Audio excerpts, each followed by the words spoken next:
Hello, my name is Saltbot. I am Kismet's co-host for this evening. Welcome to Kismet's stream and thank you for dropping by once again. Tonight it's time to get back to PC gaming with the Kismet Overburdened with Love PC. Thanks to all of you, we can take this stream to another level. Let me open up the vault door and let's go inside. Kismet is waiting for us.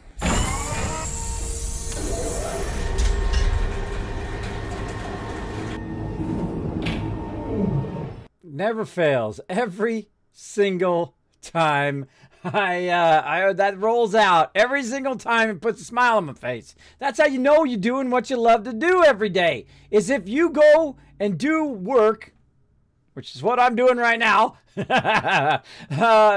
know that is what you're supposed to be doing.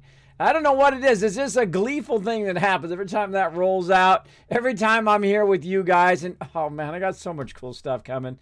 I'm going to upgrade the stream in such a way that's going to be a gigantic experience here on the stream. I can't wait. I can't wait. And welcome back, ESMS, longtime supporter of the stream. And don't think I didn't notice that CG. Don't think I didn't notice that sub love right there. I'm going to replay that. Don't worry. Don't worry. We're going to replay that. We're going to give you some sub love right here on the stream as well. Thank you so much for that awesome support. Welcome, welcome. Da-da-da-da-da-da-da-da. I returned from the dead. Kronos with a Kronos yell. Ah! I want to play some of that. That game looks really, really good. But I have no way of playing it. It's kind of sucky. I don't have any consoles. It is sucky, but such is the way it goes. Thanks to Captain Staples for the awesome host right at the top stream. Of course, Crazy popping in today to back me up today. Thank you so much, Crazy. Appreciate that. My awesome mod. He lives up to his name. I got to meet him at TwitchCon, but we love him. He's part of the crew. He's part of Fate's Hammer here, my amazing mod team, filling in for Josie today because she's out until Wednesday. But that's okay. My mod's doing an amazing job of backing us up. Backing us up. And I'm still trying to convince him to go to TwitchCon, but California sucks for him. There's always something going crazy wrong in California. Of course, this is Northern California that we're going, so it's not really Southern California. So maybe I can convince him on top of that. We'll see. We'll see how it goes. We'll see how much love and support we get for TwitchCon this year. Good to see you smiling. Was afraid the opening would leave you feeling alienated. No, I always have fun doing this. Even though I'm not going to lie, you know I'm straightforward here in the stream. I am very, very tired right now. Of course, we stayed up way too late working on the Mega Vault. Oh my gosh, that is so fun. I was working with conduits and trying to make it all work. And then we had this really complex system of levers that we were building of, turning this one on to make this work and pulling this stuff out of that one. And we just were going on and on and on. My poor mods were like, oh, Kismet, you're going on and on. I know, I was having lots of fun. And I normally, after the stream, I work on videos or I upload stuff or I do a whole bunch of artwork and whatnot because usually I can't sleep. So I work on stuff. But literally, I stopped the stream. I shut all my machines down. I fell asleep. I woke up, got ready, and then here I am right back on the stream again. So I had very little time. Also, one of my daughters is going off on a trip. So I had to get up and say goodbye to her for now until she comes back. So she's off and doing some stuff with school, which is very cool. And then my other two daughters just got to go to camp this weekend. They had lots of fun. And they'll be around in just a few hours. I got to go pick them up. I got to go pick them up from school and help them with their homework and all that stuff. School's almost out, a couple more weeks. And then I may be switching my schedule again. You know me, I like to switch my schedule around based on what I'm doing in IRL. I might have some days off. I might have longer days that I stream in one longer segment as opposed to in separate segments because I have to work around my IRL schedule. That's just what I have to do. It does cost me sometimes in viewership and in follows and all of that stuff. But you got to do what you got to do, everybody. You got to balance that IRL on top of what you do for a living. It is very, very important. Otherwise, you'll be just in trouble. Eldon Whistler in the chat. Look at that love in the chat, hanging out. What's up? Yeah. Spaceship, alien, never mind. That's right, I'm in my little UFO here. For those who don't know, Fallout, aka this is my overseer's desk. Have you ever seen some Fallout? There's always somebody who runs the vault. In this case, I run Vault 45, and that's where you guys are right now. Come on in, relax, take it easy. Enjoy yourself some food rations. The food is terrible, but the vault is safe. So there you go. There you go. We have lots of fun up in here. Hey, there's Raz. Raz is up and getting to go. Also with the host as well. Dark Angel, of course, with the host a while ago. And, you know, I got some offline follows. I always love to see those. There's something really magical about people say, oh, who's this Kismet guy? You know what? I'm going to hit the follow button. And next time he goes live, I'm going to check out and see what he's up to. So thank you so much to Grizzly Evan Gaming. Thank you so much for that follow. About 3 hours ago, I was dead asleep. Dead asleep at that time. Thank you so much for dropping the Dragon Hammer, crushing that follow button, becoming part of the Kismet Army. Welcome. Welcome to the crew. All right, so what we're playing today, of course, is Surviving Mars. Now, I stream 7 days a week. If you have not seen that schedule, it's down below. That's another thing I was going to work on after the stream, but, of course, I streamed instead of doing that. You got to, of course, I've only got so many minutes in the day, so I can't do the schedule. So the schedule is pretty much the same as it was last week, but I'm going to change the date on it, and then it will look like it's something brand new, I guess. I don't know, but it'll be pretty much the same as last week, and it will be changing up again, I think, in about 2 weeks. We got a whole bunch of new stuff coming for you guys. But let's go ahead and switch over to Surviving Mars and see what's going on with this opportunity update. Tons and tons of cool stuff for it, like passages and whatnot like that. We've already got a game started. Let's take a look. Right over here. All right. So we got a game started from last time. And as you can see, we have got several domes going on. Now, I started off, as I like to do. And again, thanks to Dark Angel and CG right here. Let's go ahead and replay that. Right now, replay that sub love up in here. Why is it not showing it up here? Burp. Derpy derp. There we go. All right. Got my little, I got it in multiple places. Right here. There we go. Bam. Oh, hold on. There we go. Burp, burp, burp, burp, burp, burp, burp. There we go. Thank you, CG, for that sub love. 3 months of sub love. You got that new sub badge. Your little baby dragon's breaking out of that shell. Taking a look. Say, what's up, everybody? What's up? Take good care of him. He'll grow up to be big and strong, and he'll back you up when you're in a dark alley and some scary monsters coming after you. Got a big old dragon backing you up. There you go. Welcome to the Dragon Board. Nobody RG says, okay, what's up? Nobody, what's up? Thanks for hanging out. Good morning to everybody. I love to see that in the chat. Look at that in the chat. You got Eldon saying good morning to Raz. Raz saying good morning to Eldon. Everybody saying hello to each other in the chat. Okay. We're getting lots of okays up in here. Just came back from traveling the world, ESMS. Awesome. That sounds like a fun time. Can you tell us what different countries you hit on the way? Where'd you go? What'd you do? I mean, unless it's a little personal, you don't want to get it going out on the stream here. But hey, I love to hear about people's travels and whatnot around the world. That is pretty cool. And I know you're a long-time supporter of the stream. Go exclamation point followage in the chat. It will actually say how long you've been following my channel in the chat for all to see. And I'm sure it's an epically long time. I'm sure it is quite epically long. All right, right over here, as you can see now, I don't really remember what the heck we were doing because that was last week, but it is pretty close. Now, we're doing the new opportunity update. And the opportunity update has passages that go between the domes. Now, I was a little bummed that you can't just take the passages and connect the current passages. They're actually seem to be off the side of the thing itself. So we looked around. There's a new landing pad that you can use. That's new. Also, there's a whole bunch of challenge modes that you can do, which are pretty awesome. Now, this is one of my favorite games of the year. It is my most anticipated game. It is my type of game. Very, very fun. Very much like a Command & Conquer. Very much like an RTS game. It is basically you're trying to survive on Mars, and you have all of these things you need to overcome. Oxygen, food, and water are one of the primary things. As well as your city gets bigger, of course, you need to expand to larger and larger domes and so on and so forth. And I like to try to do it with one resource rocket, and we did okay. I did fail fish. I did accidentally use my electronics on the wrong thing, and then that cost me to have to pull in a resource rocket. But that's okay. We'll just keep playing through. For now, we can always come back and do that challenge again another time. And again, I like to put a challenge, my own challenge, on there.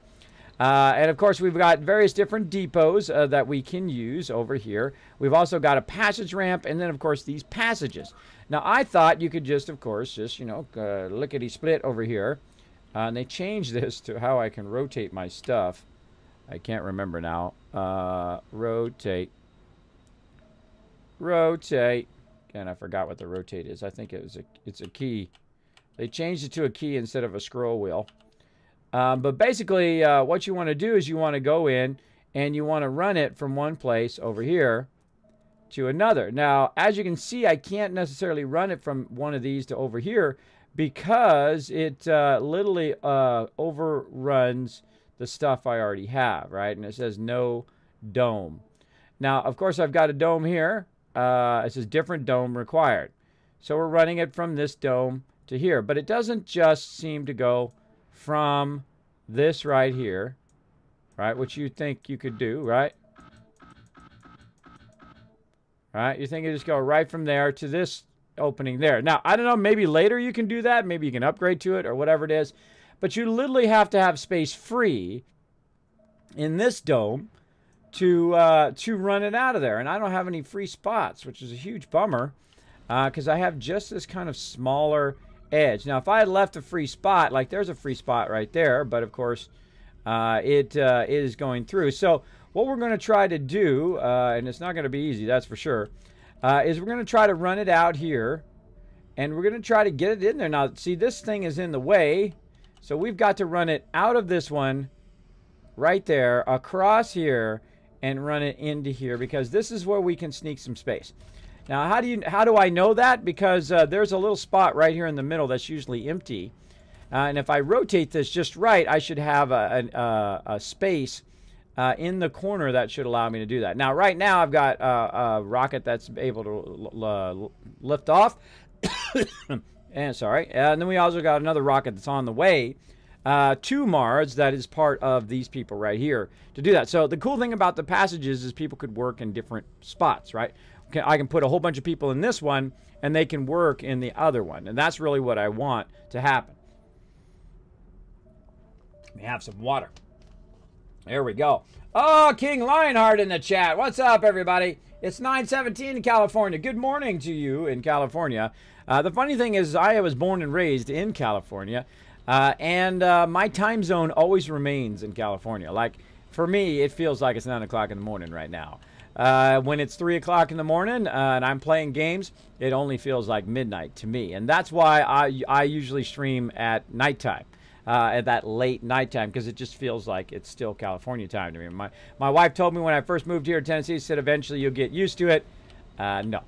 No, I am pretty much set in that Pacific time zone, I have a feeling, for the rest of my existence. Now, right now, we've got some stuff here. Now, I don't really want to move this because this is their food. And so forth, but I'm going to have to do a little bit of swappy swap over here. I'm going to go ahead and try to take this building out. Take this building out. And we're going to do some experimenting here. Let's also check in on our stuff here. We need to get this going on, but right now we're just trying to do this. Oh, what's this? Metals extraction and recharge can work without crews at 50% performance. Oh, that's cool. I've never even seen that one before. Recharge station service drones in a 3 hex range instantly. Awesome. Bodies of dead calls going to be used for food. Well, you know, there you go. There you go. And again, we want to try this low-level stuff first, and we want to try to get as much as we can, though I would really like to get that high-rise going here. But we've only got so many days to get 40 of these, and I like to try to get that done along the way. But eventually, of course, we would like all of this stuff unlocked for the area.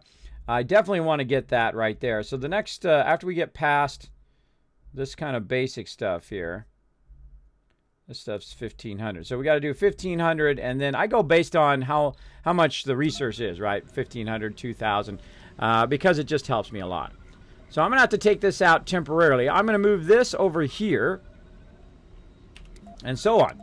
But one of the things I need to do is I need to do this one, which allows me to clear the salvage. Oh, wow. Actually, I don't want to do that. Actually, I want to take that. I want to cancel that.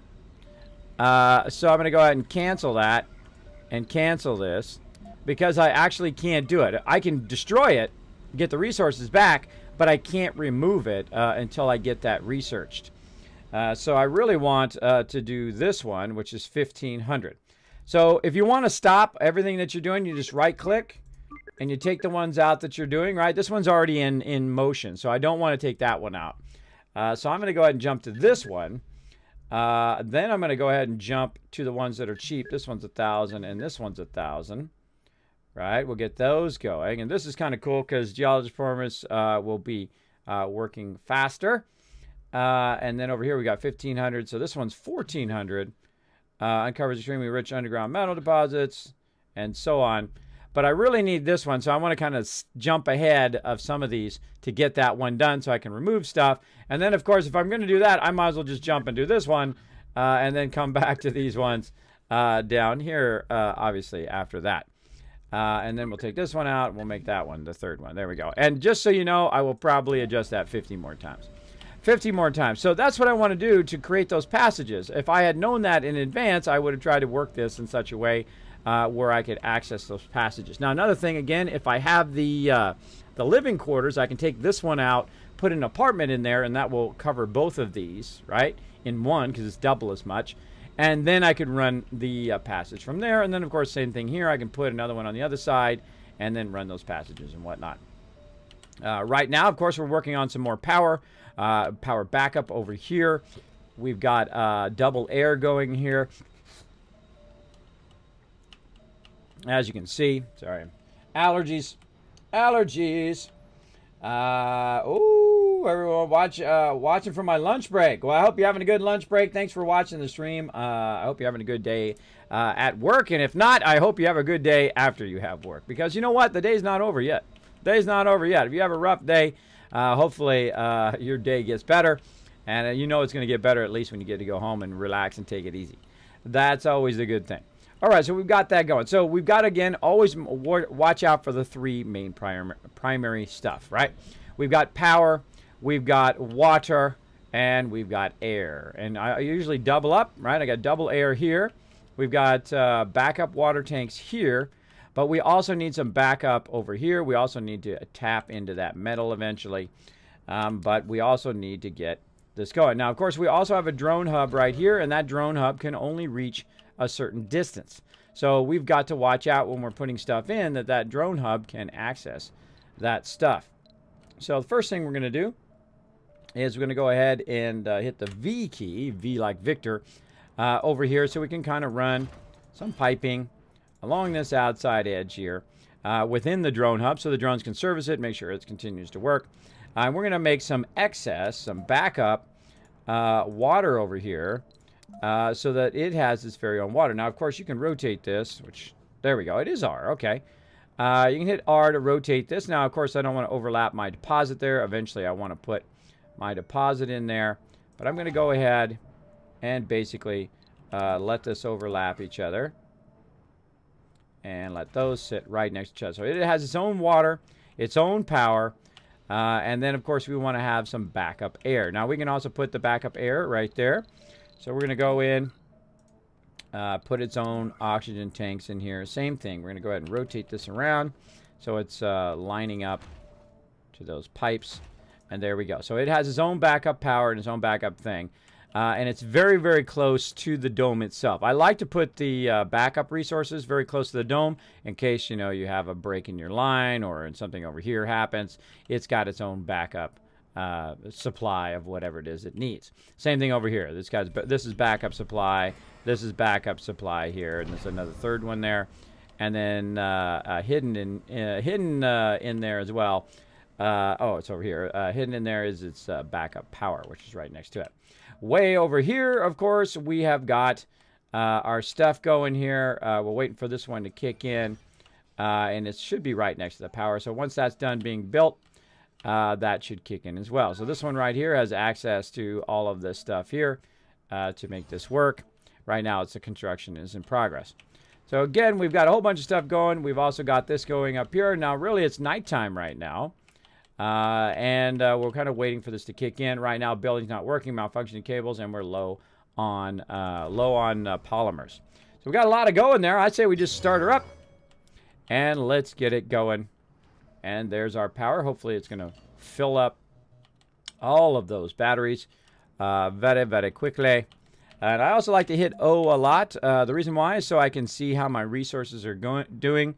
We're very, very low on polymers right now, so that's something we really need to focus on. Maybe open up even a second shift of that to get those polymers going. Again, when our peeps get here... Sector scanned. Anomaly found. Oh, I love it when she says that. I love it when she says that. All right, let's go ahead and grab our Explorer. Let's find out where this guy is. Oh, he's way up here, grabbing a ton of loot. Now, I think we had 2 Explorers now. Yeah, look at that, 2 Explorers doing their thing. Now, this guy's going back and forth, dropping off stuff over here. And we're trying to extract all of this excellent loot from wherever we can find it right here.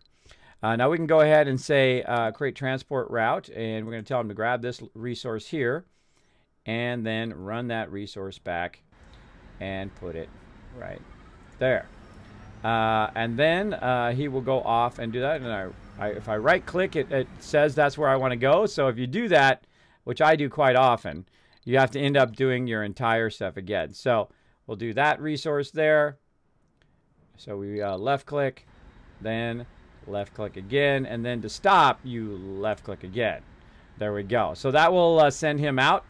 See, there he goes out to do that. This guy's going to go ahead and do research.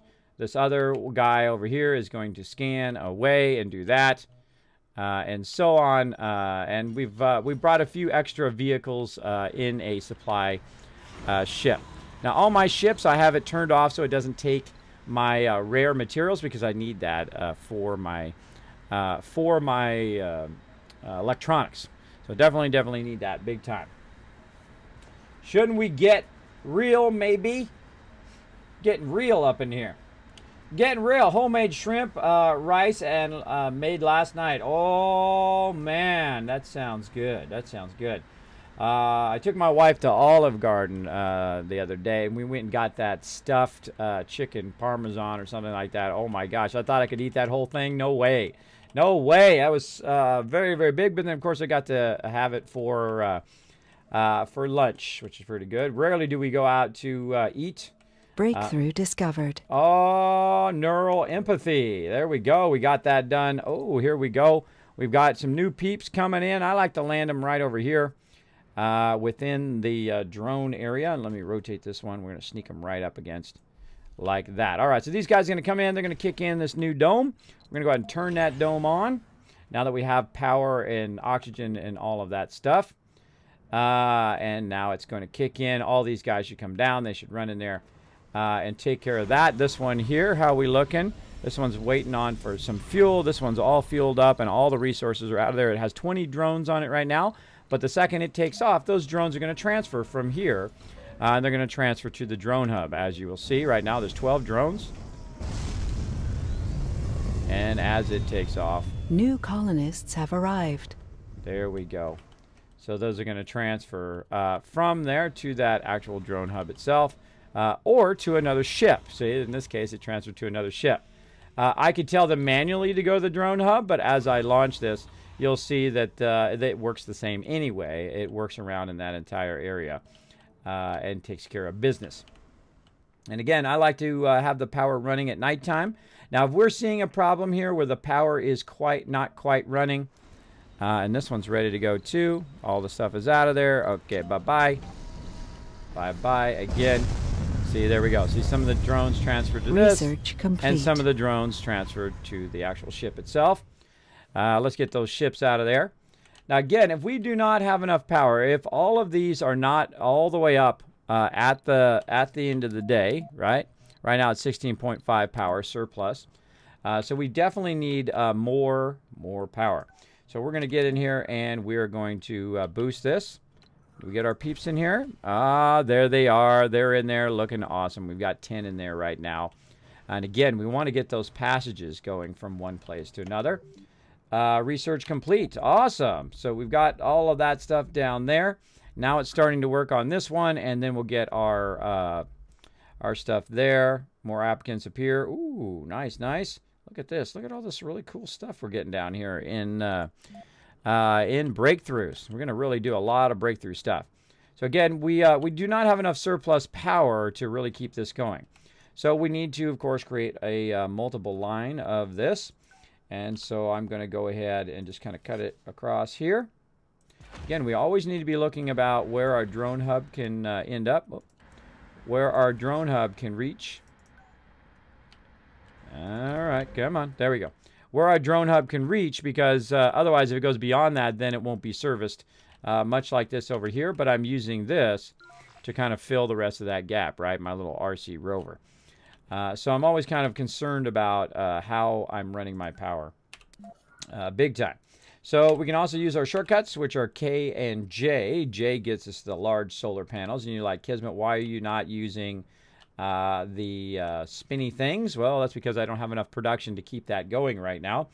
But we will eventually replace all of this with all of those, because this is the cheapest way to keep this running right now, is to have use these big solar panels. Very cheap. They only use metal, which is a very, very cheap way of doing this. Now we're going to actually do something along this line. And then what we can do is we can put some more in on this other side. There we go. And then we'll rotate those. And again, run those along this outer edge, like so. And let's go this way. It's kind of fun designs here. Just fooling around with various designs. So I think we'd go out just a little bit further. Something like this. Now, when you got this problem of this thing in the way here, it won't let me go that way, right? I can go this way, I can go that way, but it's not going to let me go through this thing right here. It's actually in my way. I wish there was a way to get rid of it. I don't know. Maybe there is. Maybe there is. I could build a building next to it. I don't know what it is, but I'm going to go ahead and run with this for now. Now, if you do make a mistake, you're like, Kismet, I made it the wrong way. How do I get that stuff out of there? You can go in here to your infrastructure, into salvage, and you can just take those different parts out that you want to take out, right? If you've shaped it in a way that you don't want to shape, you can take it right back out again, even if you've already done it. Now, of course, we want to create a little bit of a redundant run there. And again, we'll put in some more right here. And the whole point of this is, of course, to be as efficient as possible. I'm going to go ahead and just leave a little bit of a gap there. And we're going to create kind of a secondary line of power, and that'll allow my peeps to come out. On top of that, we can also put some in here based on how we rotate it. We can go ahead and get another one, say, in the center there. And you can readjust this all the way. Eventually, I will take all of this out and have this as a... first as spinny little wind towers, and then eventually we'll have other type of power there. All right, so my peeps are going to take care of that. We've got plenty of metal. And again, we have our guys running out, grabbing that metal, bringing it back on their own. So let's check this guy. How's he doing? He's gone out there and researched that. Very nice. And I like to bring him back, and I like him to have him just to sit, like right here. And I just usually use a separate solar thing. Sector scanned. Meteor shower incoming. Uh-oh. I like to have them have their own separate power that they can just sit and charge on while other people are doing stuff. How are we looking over here? This guy, get over there. Get that sweet loot. And this guy over here, how's he doing? Oh, he's filling up. Looking good. Looking good. Now, after this guy's done, and again, that route thing is probably one of the coolest things ever, because they'll just automatically do it. So you don't have to manually wait for the guy to fill up and then pull him back to the dome itself. Now, we're going to need some more people here eventually, again, right over here. And right now we have the only thing that we can put down up is these living quarters. So we're going to do that like so. And that's going to allow our people to do this. Now, actually, I'm going to go ahead and start shifting some people around here and actually move the living quarters down here. So I'm going to create 2 more living quarters in this bottom level. Again, let's always watch our resources over here. Right now, we're looking okay. Right now we got a power shortage of 74.7, but we've got our batteries running. Usually you need 2 or 3 of these, depending on how much manufacturing you have going at nighttime. 2 or 3 of these to keep your dome running at nighttime. Now again, you can see we've got a backlog of water. We've got a backlog of air. Let's see how much air we've got. About halfway on that tank, which means probably halfway on the other tank. We always want to have that kind of backlog, especially for nighttime, because we're not running 24/7. We're only running during the day. Now we've also got our polymers going. Let's see how our polymers are doing. There we are. We're back up to 11 polymers. Very nice, and we're doing some fuel there. But eventually we will need another fuel depot to keep this going. And these guys here are pulling out all of the food, stacking it over there. Now also eventually we would like to have some food stacked on this side so that my peeps will have that. And I usually try to stack it fairly close to wherever, there we go, fairly close to wherever the food is right here. So the drones only have to go so far to keep that food going. So I'm going to eventually, oh, there we go, we got this done. I'm going to eventually get rid of this so that I can create that connection between here and probably right here. We could take that out, but I'm going to eventually take these out and replace them with apartments. Like so, and then we'll try to create a connection. Maybe we'll create a connection here. Right from there to here. We'll take this one out. That'll be nice and short. That'll allow us to connect that, and then we'll do a thing that goes over the top of it here. Now, usually you should leave a space for your stuff to get through from one place to another. That really helps a lot. Let's see. Should we get real, maybe? Gonna get real up in here. Gonna get real. More power. Exactly. More power. Now, look at that. Sector scanned. These things are fully done there. All right, nice. See, they are maxed out now, and sometimes it takes a few cycles for them to get maxed out. And again, we'll look at our power consumption right now, minus 76. But does it last all the way through the night? That's the trick. Does it last to where your backup storage here, and all of your stuff, and if you want to see the kind of layout, you can go like this. Stored power is 1,000. The demand is 76, so let's say 100. How many hours is in nighttime? 6, 8, 10 hours, depending on, your nighttime cycles and whatnot.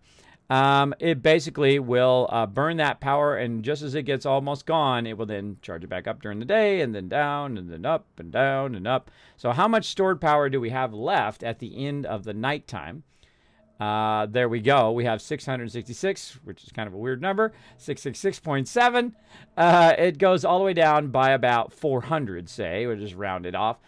So about 400 it went down, but then, of course, we had an excess of 600. So now we're in a good cycle of our power being just fine in there. Again, I'm always watching stuff like metals, concrete, polymers, all of those things to make sure that we got it going. Now, this dome overlaps this polymer factory here. So, of course, we can have lots of people working in both. We definitely need to bring in some more rockets. So let's go ahead and bring in some more passengers. How many we got? We got 6 right now.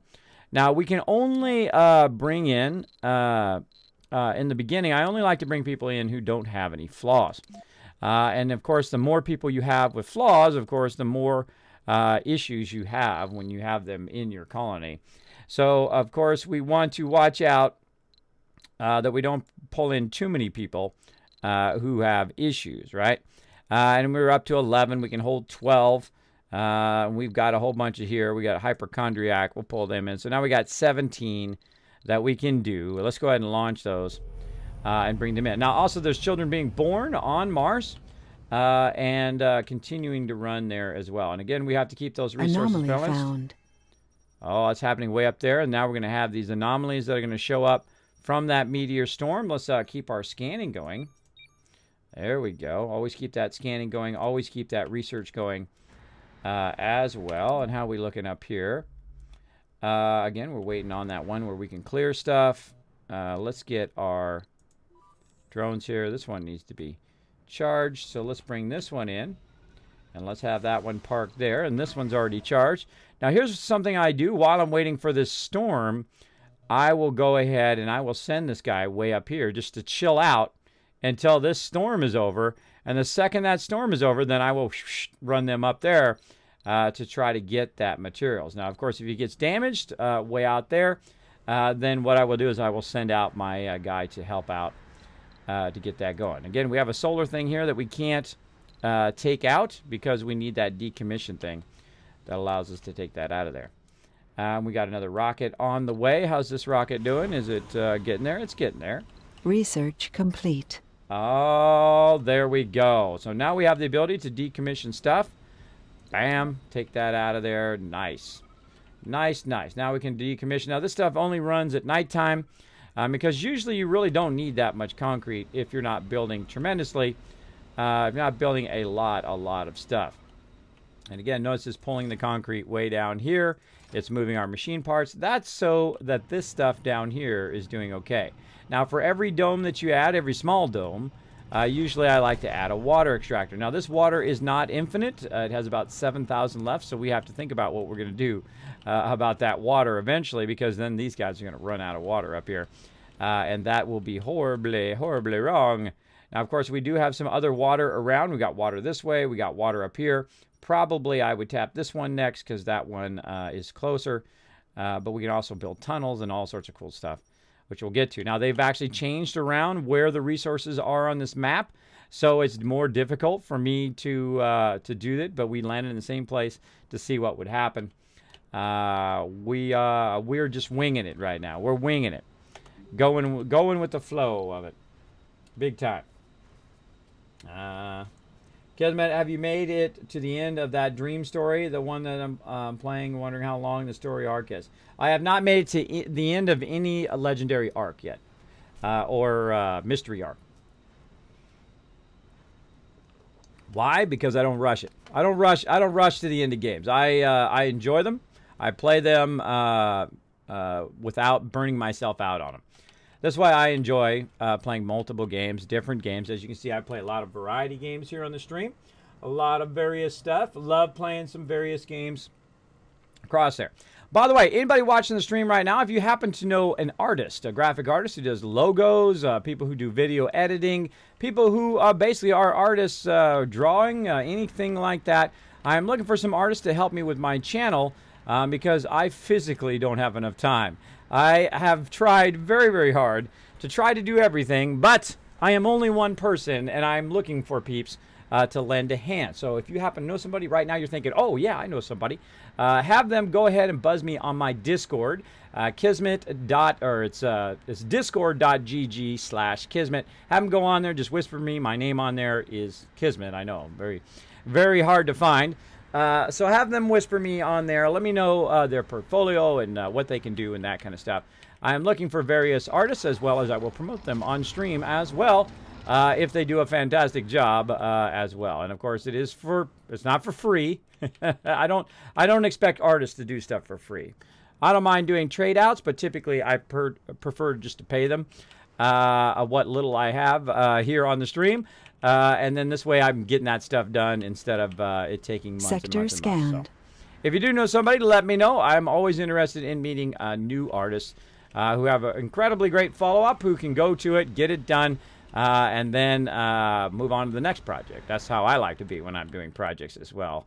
When I used to do graphic design for people, but I don't do graphic design for other people anymore, only for myself now. And I, of course, have to balance streaming, doing YouTube videos, which, by the way, I hope you guys like my latest version of my guide for Frostpunk. Go up there and check it out. Make sure to hit that like button. And if you haven't yet, hit that subscribe button up there. I do appreciate that. On YouTube's. Okay, this one here is ready to land. Let's get it in here. Again, we have to build ourselves a little landing site so we don't dust everybody. But then, of course, everything that you build takes maintenance, right? Everything that you build takes a certain amount of resources to get it going on. All right, they're going to come in here like this. We're actually going to take this one out right here. Because New now colonists have arrived. Here they come, because we don't want them to end up in here, and we want them to end up in here. And notice how I've already thought ahead to have them go and move down here. And now I can move this out of the way. Because I want this to be, put these guys down here on the kind of bottom edge. Like so. Let's see how we're doing on our research. How we looking? We're about halfway through those ones there. So the apartments can do 24 people instead of just 14, which is what we got now. We got 14 plus 7, 21 people roughly over there, or 23 people over there. And then over on this side, you can actually, it tells you right down here, 30 on this one here.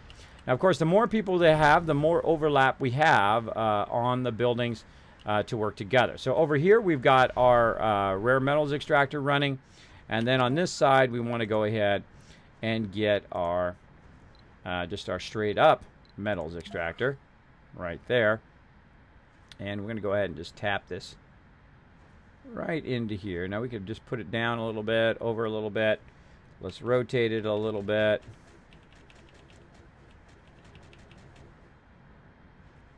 Something like that. There we go. And then of course it's also going to need some power. So let's just go ahead, run a little bit of power there so it'll run off of there. Of course, the more stuff I add, the more production stuff I add, of course, the more power it's going to take. And again, our power is looking good. So again, as we power cycle through the nighttime, it's 1200 stored up power now. And again, the more it cycles, sometimes at the very beginning, it'll be like 400, then the next time it has a surplus of additional 20, so then it'll be 600, and then it'll be 1,000, and then it'll be 1,200. And it's minus 75, so again, roughly about 100 for every hour. It's 6 to 8 hours, so you'll lose 400 or 600 in that cycle. So that's about 800 per cycle at nighttime. Now, of course, eventually we need to get into some other stuff. Like these other power, like wind turbines, right now it's producing 5. But we have some research eventually in here which will boost those wind turbines and get them going. So we're going to get those done. Then we're going to do this one and then this one. And again, wireless power. There we go. Nice, nice. And this is 2100. So then we want to go to something. Not that. That's easy. Probes can do deep scanning. Ooh, we definitely want those eventually. Want those. And this is 1400. 1400. 15, 15, 15, 15. Yeah, so then this one, that one, and then we'll do that deep scan one. Bam. Let that run. And again, our power and water and everything seems to be in an equilibrium now. Nothing else we need to do. All we need to do, of course, is get this built. So now it's going to start producing its own metal. In here, there's about 806 metal. So as that kind of kicks in here, as it's being done, being constructed, there we go. Now we've got some people in there who are going to go in there and work in there as well. We'll have a nice balance. How's our polymers doing? We're up to 32 polymers. Nice, nice. How's our production over here in the electronics factory? Doing okay. Machine parts factory, doing okay. And again, these shifts only run during the day. They don't really produce that much because your most important resource in the entire game is the people. The people in there doing their stuff, running back and forth, getting all the resources, and also working in the various areas. All right, same thing here. We're going to go ahead and take this guy, tell him to go to here, and then run him back there. Left click to deselect. Very important, that left click. Very, very important. All right, where's our other guy? He's Sector scan. Oh, here we coming with a sub-love. Crazy coming in with a tier 3 sub-love. Look at as he destroys that bit, those bits in there. Thank you so much for that tier 3 love. Appreciate that. Let's see the love in the chat, everybody. Crazy, massive supporter of the stream. I appreciate that big time. Yeah, I don't rush to still on my first playthrough of Mars. Exactly. It is a lot of fun. This game is super, super fun. If you've not discovered it, it is called Surviving Mars. I strongly recommend it. I would definitely go out, snatch this game up. Personally, I think it's a steal. What is my voice today? Personally, I think it's a steal. So make sure to go in, show that love. Go show that love in the chat for Crazy, please. I want to see some hearts, love in the chat. If you don't have a Kismet emote, use whatever emotes you can, even if it's just a emote from Twitch. Go for it. Go for it. Now again, let's see. This guy is right here. Now he's full right now. So he can't grab any more, but that doesn't mean that we can't tell him, hey, grab that, and which he's already full, and bring it back. And of course, I'm going to put him on this one, and then left click to deselect. Vehicle battery low. And dude's going to go back and forth. Now, he's got a low battery, so we're going to see if he's smart enough to go here and then charge back up again, and then go back out, or is he going to go back out with a low battery? We'll find out. Research complete. Oh, and there's that high rise. All right, now we're talking. Now we're talking, everybody. So let's go ahead, and we're going to take this one out temporarily over here, like this. And, of course, some of these guys are going to actually shift to this other dome, but that's okay. We're going to go ahead, and we're going to try to connect. You're like, Kismet, why are you not taking this one out? Well, I'll show you why here in just a second. I actually want this out so I can build an apartment there. And you want to build apartments the second you can afford it, and then you have enough resources to keep it going. Because each and every building requires maintenance. So if you put a building down and you don't have a production ability, or if you don't have enough cash to bring it in, you're going to have a problem. Bring a rocket in with resources, you're going to have a problem there. So we'll go ahead and let that build, and now that'll hold 24 people there, and of course I can put a lot of people in here, and that's really what I need now. I need lots and lots of people to run lots and lots of things, and then of course have lots and lots of children which grow up to, of course, continue to expand my colony. What do we got over here? We've got all of that cleared out. We got 9 drones left, but those 9 drones will now transfer over to here. Oh, we took off. That one took off, not this one. That's the other one was over here. All right, that one took off. Off it went. And look at this here. As they go up there, they grab that concrete, bringing it down, stacking it way down here. Very nice, as it has a bit of an overlap. I think we've got plenty of concrete down there now. And our water's looking good. Our power grid's looking good. Our air and fuel is looking good. Well, we can use a little bit, probably more fuel. Let's go ahead and put down another fuel thing here. I always forget which screen these things are in. Well, let's put it right there. There we go. And we'll go ahead and just run that power directly from the dome there. There we go. And that allows us to produce some more fuel, because what happens is this is using fuel down here, as well as the rockets are using fuel. So it's kind of in competition for that fuel. But as you can see, I've got it set lower. You can set the priority based on the most important thing. I've got the priority set lower on my ships so that that my polymer factory is always the most important thing. Now I'm going to go ahead and balance this out a little bit more, because we do have a bit of enough polymers for now. We've got about 28. And again, we want to always have a backlog of various resources. We got 163 metals coming in. Now, did this guy go out and recharge himself? Let's find out. Let's click on him. Oh, yeah, he did. He automatically recharged himself. He's out there grabbing more resources. He went and grabbed 19 more. And he's coming back, and he's going to drop that off right there on his own. Oh, look, he's already charging himself up. I'm always very interested in how they set up the AI and all that stuff in there. So he's going to charge up for a little bit. Then he's going to go over here. He's going to drop that off. And then did he pick it all up? And now he's just going to sit there? Yes, he is. If he doesn't have any more to pick up, then you'll need to, again, tell him to do his thing. Right there, left click. Sector scanned. Grab all of that. And then bring it back. Offload it right there. And then left click to get out of there. That's the most important part. Same thing over here. This guy is still going back and forth. Bring it in there. It took me a while to discover that, which works really, really well. Is to discover that kind of route thing to do. Because what happens is you send them out, they start doing that, you get distracted doing something else, and they stop bringing the resources in. It's very good to use at the very beginning of the game, because this way your metal doesn't run out. Because sometimes I get distracted, I forget to bring them back after they've run out and got the metal, so that thing works really, really great to try to keep it going. Keep it going. Kez, with us getting the $70 copy, we still got DLC to come too. Exactly. Exactly. Now, right now, we've got some DLC, the Passages DLC. And again, over here, there we go. We got our 15 colonists who have moved in over there. We're going to go ahead and kick these guys out so they move over here as well. Research like so. complete.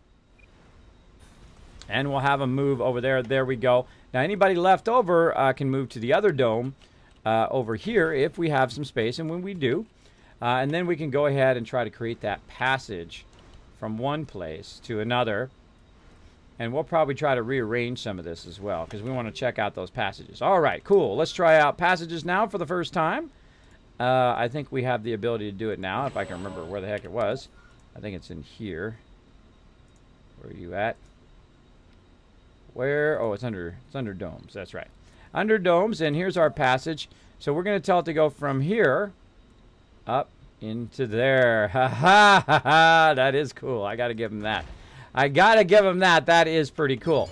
Now, what is so cool about passages? Well, passages allow people in one dome to work in another dome. So if I've got some excess people over on this side, and I want them to work, say, in the machine parts factory, or I want them to work in the electronics factory, they can work from one side to another. Now, we can also have it where our drones and other things like that can actually go over the top of this, so it's not blocking it like it can do. And then that's what this other thing does. It's a little passage ramp. And we can just try to rotate that over the top of this like that. And we can go ahead and do that. Now, of course, the passage has not been built yet, so we can't really do it yet. But here they go. The little drones are building it. They build one side. They build the other side. That is cool. I dig it. I dig it. I would much prefer it being attached to this, but we will do what we got to do, right? Oh, there it goes. Super cool.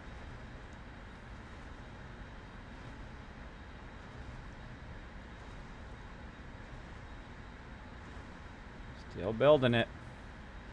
See him building it right there. You can zoom way in this game, by the way. I mean, way in. There we go. All right, so now we got some passages between there, and I'm going to see if anybody... Oh, look, there they go.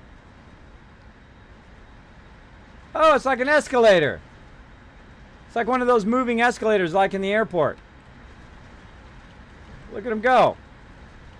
And they're now able to transfer from one to the other and actually work across to the other things. Now, this particular dome over here, I want it to be kind of where my housing is, right? Where all my housing is. Now, I need to actually move some of this stuff around now to accommodate this passage that we learned a bit about. The one thing we know is it takes up at least one little hexagon square. So when we're putting our stuff down, we need to take that into account, that we leave kind of an extra square wherever we want to put our passage. So we want to rearrange all of our utilities and whatnot around that idea. So we've got some utilities over here. We've got the nursery. We've got other things. We've got the park here. Let's see if we can get it to work around that. So we're going to go ahead and put this right here, which is going to leave that corner open, right? And then we're also going to go ahead and move some other stuff over here. Let's just go ahead and move our infirmary over here. Where are you at, infirmary? That's the one that always is. We'll put the nursery in first. Rotate that around. And because when you're putting these smaller ones in, you always have an extra one. Usually it ends up in the middle for me. But in this case, we're going to try to make it so it ends up on the side. And then again, we'll go ahead and try to put that infirmary in, which is to keep our peeps nice and safe here in case they injure themselves. There we go. So again, it's not too bad if you know that is something that you want to do. But again, we'll need to replace the stuff that we have with this. We'll put this in first so that we don't have any issues. Then we'll take these three out. That will allow us, of course, to build more people. So this is going to be like the residential dome. And then on this side is going to be Sector like scanned. the industrial, Research complete. where you work zone, right? And we're going to test that out. There we go. Oh, we got that done. Some more stuff done. Surface heating. Now we got the first two rows done. Very, very nice. We're going to do our kind of more advanced stuff here. Let's get that deep probe next. Let's go ahead and get these going. Let's get all those going as well. I like to have those all lined up. I also like to always have all of these lined up here. We're going to do some deep scanning here soon as well. Very, very cool. Rugged hanging out. Not only is it a moving escalator, but it doesn't cause wait times in the airlock or the annoyance of putting on a spacesuit. Exactly. Exactly. It is pretty amazing. And again, I give them huge props to the developers of this game. I love Paradox. I love City Skylines and a whole bunch of other games you guys see me play here on the stream. Also, they are super sweet. They actually give me a preview copy of Surviving Mars, which I played on stream. Had a lot of fun. It is actually my longest stream I've ever done, 21 hours straight. And it was a lot of fun. It was a crazy lot of fun playing this game. And still is fun as well. Now, I have not sat and played it like every day, all day, and done like gigantic, massive cities yet, but I would love to.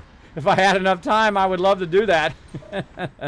But again, got to have that IRL balance, everybody. Got to have it. All right, again, we're going to take this guy. We're going to run him up here. And the coolest part about this is not necessarily the collecting the resources. It's the fact that you can tell him to run up there, grab it, and then come back and then drop it off. And if there's not enough resource for him to go back again, well, that's fine. He'll just be right here doing the thing. Like this guy right here, also done. So we'll go look for some more out here. There's some 18. Now, usually I like to send him out where there's a whole lot, right? So you can just do a couple rounds. Like right here, there's 46 over here, right there. So again, we'll send him out. Tell him to grab that. Left click. Scroll back over here. Tell him to click this, and then off he goes. That's it.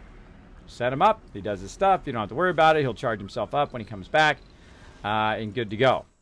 Now, again, how we doing over here on this meteor storm? Is it still going? No, meteor storm is over. So, again, we'll run this guy. Where are you at? There. He's way down there. Yeah, that guy's there, and this guy's here. Okay. Let's go ahead and get this one. Again, we'll scroll way up here. Here it is. Right-click that, and then off they go. Now, there is actually a thing you can do later, which allows you to... make those so they don't have to recharge anymore. The actual RC cars don't have to do that anymore. So all of your cars, whether it's your Explorer, whether it's your metal collector or your kind of transport vehicle, I usually call it my metal collector because that's what it usually does all day, every day, is collect stuff. And there we go. So we got this one ready, looking good. All right, bye-bye. Give me those drones. So now all of the drones will finally be attached to this because I no longer have any rockets there. Off he goes. Okay, now over here we want to go ahead and get rid of our redundant stuff now because we don't want to have that many people here. And we got 3 children in there. Those children will move over to this side and we'll take out stuff like this. Again, get those resources back.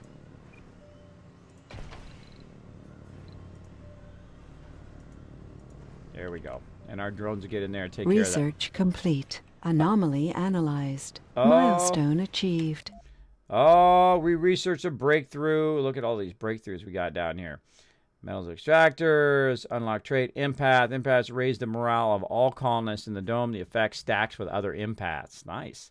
Nice. Oh, there she is, everybody. There she is, the Sterling generator. Oh, I'm getting excited. Getting excited now. Now we're making some momentum down the line here. Oh, mamma mia. Now, again, get all those cheap ones first.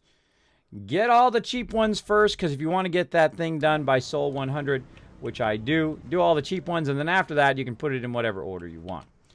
And again, we need more and more peeps over here as well. Now, there is a thing that's going to allow me to get more applicants right here, which is 1,500, which actually we'll probably do that one after we do all of these. All right, so that's the next one we need right there. We don't need crowdfunding right now because we don't really need that money. What I need here is need these ones. These are 1,500. So we'll do that next row. Then these are 2,100 and so on. Just do them in order of usage. Now, another thing we can put over here. Here we go. We got rid of it. Now that we have some space there, is we can put in, if we have enough people, we're going to put in another little research lab. Now, I like to have a little research lab in here, boop, like that, because if there is any excess, those peeps will be in there. Now, we're going to go ahead and put in also, because we have plenty of resources right now, and we can pull more resources if we need to from Earth, or we can just keep, having our peeps make the resource, which is even better, right? Because we want our peeps to keep making the resource and bringing the resources up. Look how much fuel we have now. Very nice. We want to keep them bringing in that resource. And again, my most valuable resource is my people. And I'm going to keep trying to bring some people in. We can go ahead and bring in 17 more. Let's go ahead and launch them. And it's like, hey, wait a minute, we don't have enough space. And I say, you know what? Launch anyway. That's okay. We'll take care of that because our apartment's about to kick in as well. So it'll take them time to get there. Now that is really cool. Look at this. I love the passages. That is really cool, guys. They did an amazing job on that. Now, same thing here in this dome. Now we can't put our apartment down, right? If we want to put an apartment right here, back in here so we can get this done, it's now blocked. So we can't utilize that there. But again, we can do the same thing we have going in over here is we can try to rearrange all of this so that it now matches in that new kind of layout. So we're just going to basically mirror what we have here over to here. And again, we'll build that nursery right here in the front. Turn it around that way. There we go. And then we're going to try to sneak in our infirmary right there. And again, so we're going to move all of this stuff over here, anomaly found, which has that extra space, which allows us to do our passages. We'll pull that out, and then we'll put an apartment over there. Again, more and more people is what we need. We need as many people as we can get. And then, of course, that'll make that manufacturing a lot easier because they'll be working in that manufacturing, keeping stuff going. And, of course, the more resources that they're producing, the more stuff I can build. And then, of course, the stuff we can maintenance and keep that working as well. And then, of course, we can keep upgrading and upgrading our research. Again, right now, how we looking? We're looking good. We've got over 200 resources of just about everything there. Polymers is looking okay. Electronics, always low. But we're going to try to keep that going. We're going to go ahead and add a second shift for those electronics and see if we can get those going. We've got a single shift for that. That's looking okay. We've got 52 of those. And polymers, we're looking okay. So we're going to go ahead and take this second shift out. And we're going to try to shift them from there over to here. There we go. And you can see we're kind of filling in more in the electronics factory. You need a lot more people in the electronics factory than you do in any of the other locations. Look at them all charging up over here. They're all charging up, having a fantastic time. Look at them all charging at the same time. That's cool. That is super cool. Now, how is that possible? Well, we're getting it going down here. We actually have this thing right here, which is going to do it in a 3 hex range instantly. That is pretty cool. Cool stuff. Okay, what else we got going? Okay, so we got both of our drones back here, our RC transports.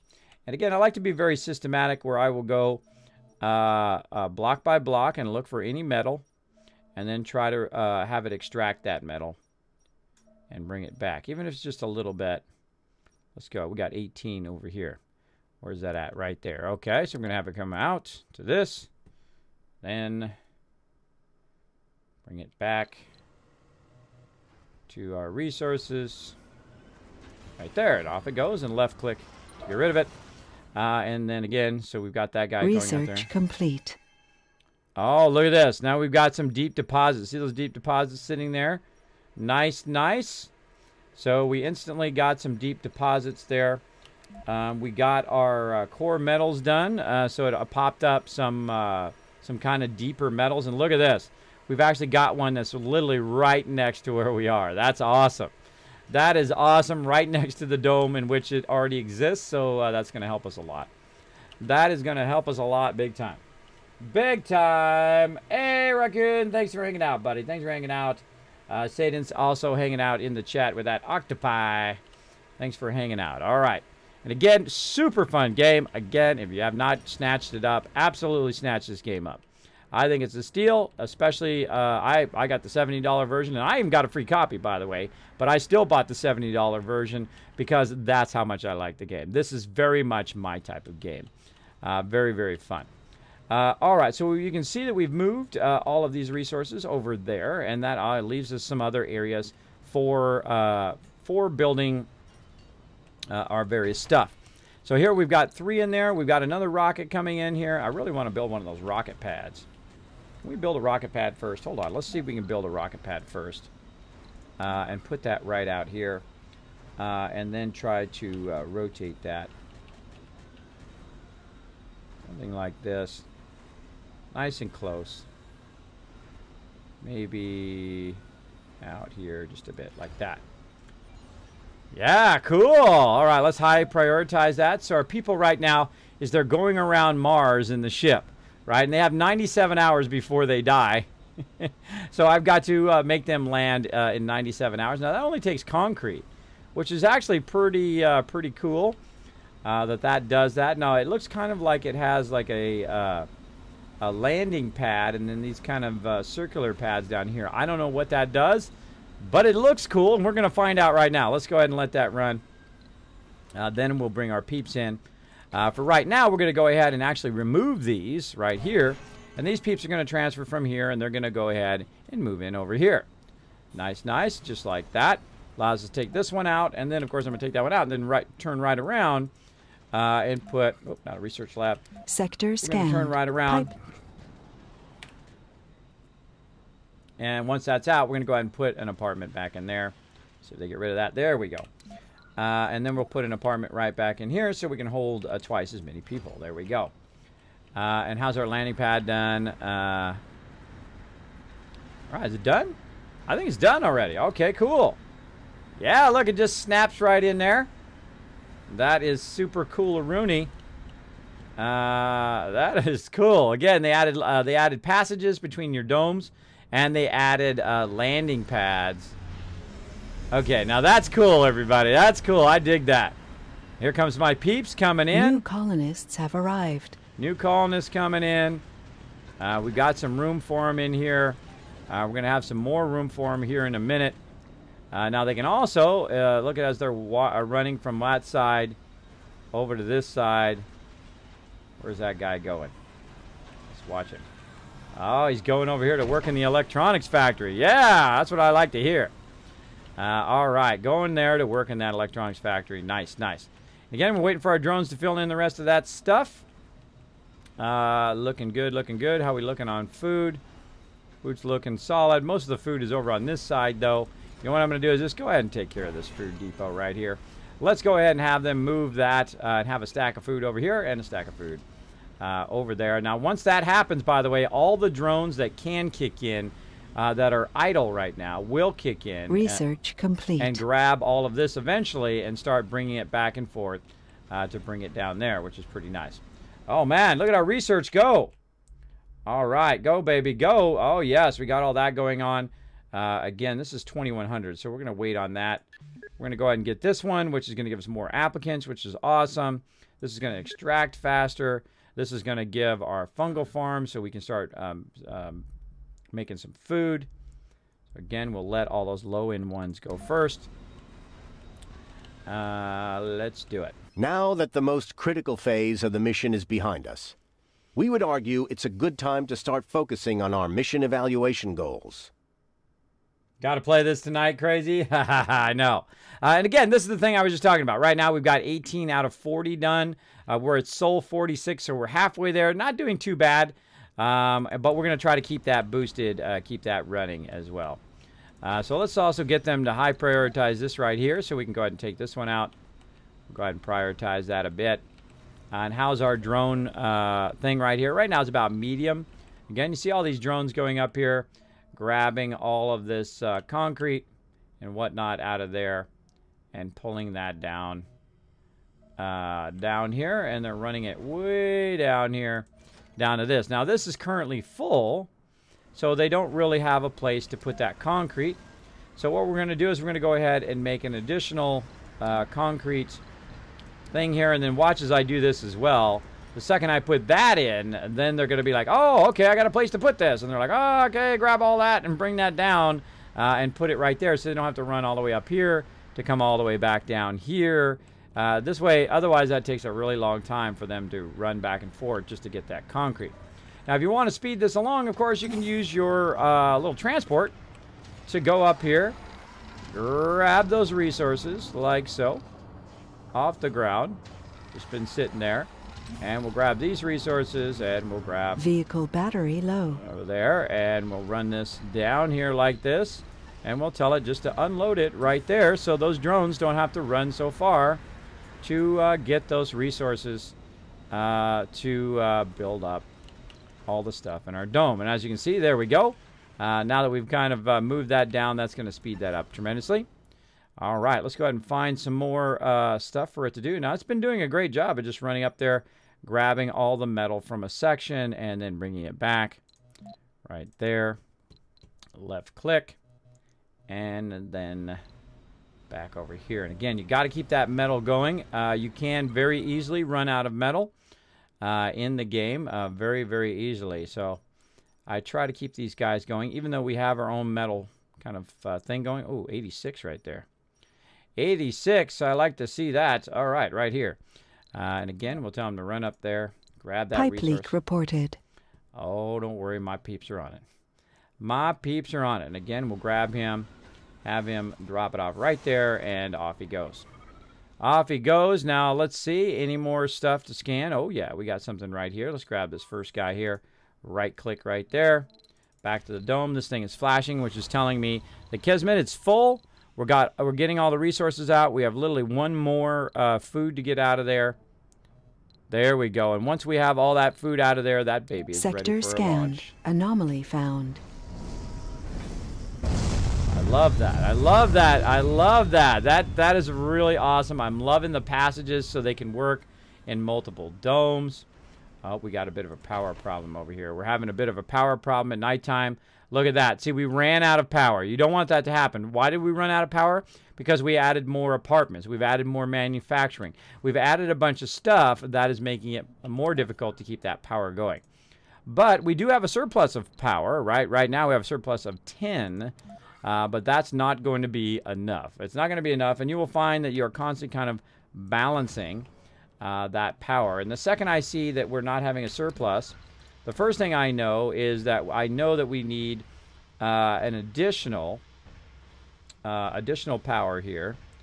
And I feel like I just want to put this out here a little bit. There we go. We'll run that power to that one. Anomaly analyzed. That means Research complete. we need additional power, plus we need additional power out here so that it is charging that up during the day. We're going to have probably a couple cycles here that is going to have a problem keeping that power going. So we really, really need to boost this. Again, always be adding power when you can. Oops. I'm supposed to hold down Shift so that it allows me to keep going. There we go. And then I'm hitting R to rotate. We've got plenty of metal. And notice how, there we go, we've got that running nicely. Now we're going to actually do something like this. Like this, and then we're going to run it all the way down and create a nice little kind of interior package there, right? So these are kind of redundantly run. Now we've got some excess lines here that we don't really need. So we're going to go into building. We're going to go over here to salvage. And we're going to go ahead and just click on this. Now when I first started playing the game, I'm like, man, I wish there was a way to take those out. I just never noticed that button. And there is a way to take it out, which is really nice. All right, and again, we're going to get some more power. Now again, we're going to have a real power problem. We might have a shortage tonight. Because I've been letting the game run at its full speed. We have a power shortage. Wow, was that great timing or what? So now we've run out of power, right? So we're in trouble. Our people are freezing. We do have some excess water. We do have some excess air, so they're fine there. But they are cold. And again, if you're not paying attention, this kind of stuff can happen.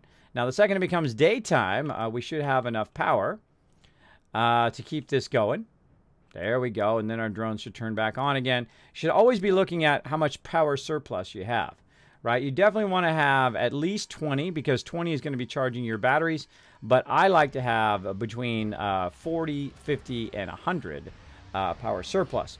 And again, I like to have a lot so that I know that I'm going to have that power because I don't want obviously want my power to go off. Holding down Shift again.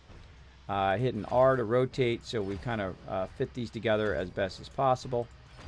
And again, you're going to see I'm going to add a lot of that power along that line that we already have. So we don't have to run a new line, we just need to have those solar panels built.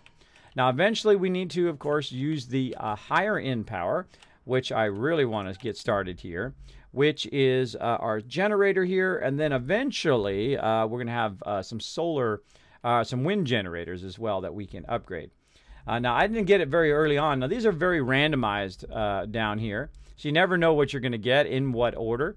So sometimes I'll get that very early so I can use that. Look at this automated storage. New storages, a set of storages that can store large amount of resources but have to be constructed and require power. So we can actually have much larger resource areas, and that's something new that they added in the game. Try to center myself. That's something new they added in the game. So very, very cool. Hey, Dart Spock in the chat. Hey, Kismet. Can the personnel tube work with the tunnels? That is a great question. We have not checked that out yet. Well, we have not checked that out. This is as far as we've gotten in the opportunity update. I usually only play it here on Mondays. I was playing it on other days, but we're playing Frostpunk right now on those other days. But don't worry, we'll get back to extending the hours here on Surviving Mars. And actually extending the hours in my entire stream during the summertime. We'll be doing longer streams as well. You'll see my hours shift around based on what I need to do to take care of my kids. I would love to have the same consistent hours all of the time, but such is the way it goes, right? Such is the way it goes with life. Okay, so again, we've got our guys looking at bringing in that metal like boss mode. Like boss mode. Did he actually get all that metal over there? Holy mackerel, he did get a big chunk of it. He got a very big chunk of it. Oh, we got an anomaly there. Okay, now hold on. We gotta focus our anomalies here. There we go. This guy over here, he need to be recharged? He does. Let's go ahead and run him back to our kind of solar recharge station. Right over here. Run him back. Sector scanned. Right there. Oh, scanny, scan, scan. Get that scan going on. Okay, again, keep those scans going. Keep that research going. Looking good. We're going to get more applicants here. Less fuel. We're going to get those farms going eventually, which we're going to do in the larger domes. And we're going to get all this breakthrough stuff here, too. Oh, that one we want to get very quick, too, because that actually gives us a boost to our research. Allows us to research a bit faster. And let's keep that going. Any other anomalies? No, just that one. Okay. Again, keeping all of our stuff running. And as you can see, I just run it on the fastest mode. But what that can really screw me up sometimes, though, that I'm running it on the fast mode. By the way, notice that our domes are retaining power right now. It's getting pretty low, right? But let's see if we hit daytime before we run out. Ooh, that was a close one, right? That was a close one. Another 2 hours, and that would have lost power again. But as you can see, I've added a lot of power. And now every cycle, every day, it's going to backlog even more and more power, so we have even less of a chance of it running out of power. And if you're really good, that will never run out of power. If you're watching. There were no secrets to find near the anomaly site. Just a scene of breathtaking beauty. Ooh. Such photo ops have proven to be useful for the mission. I haven't seen this one.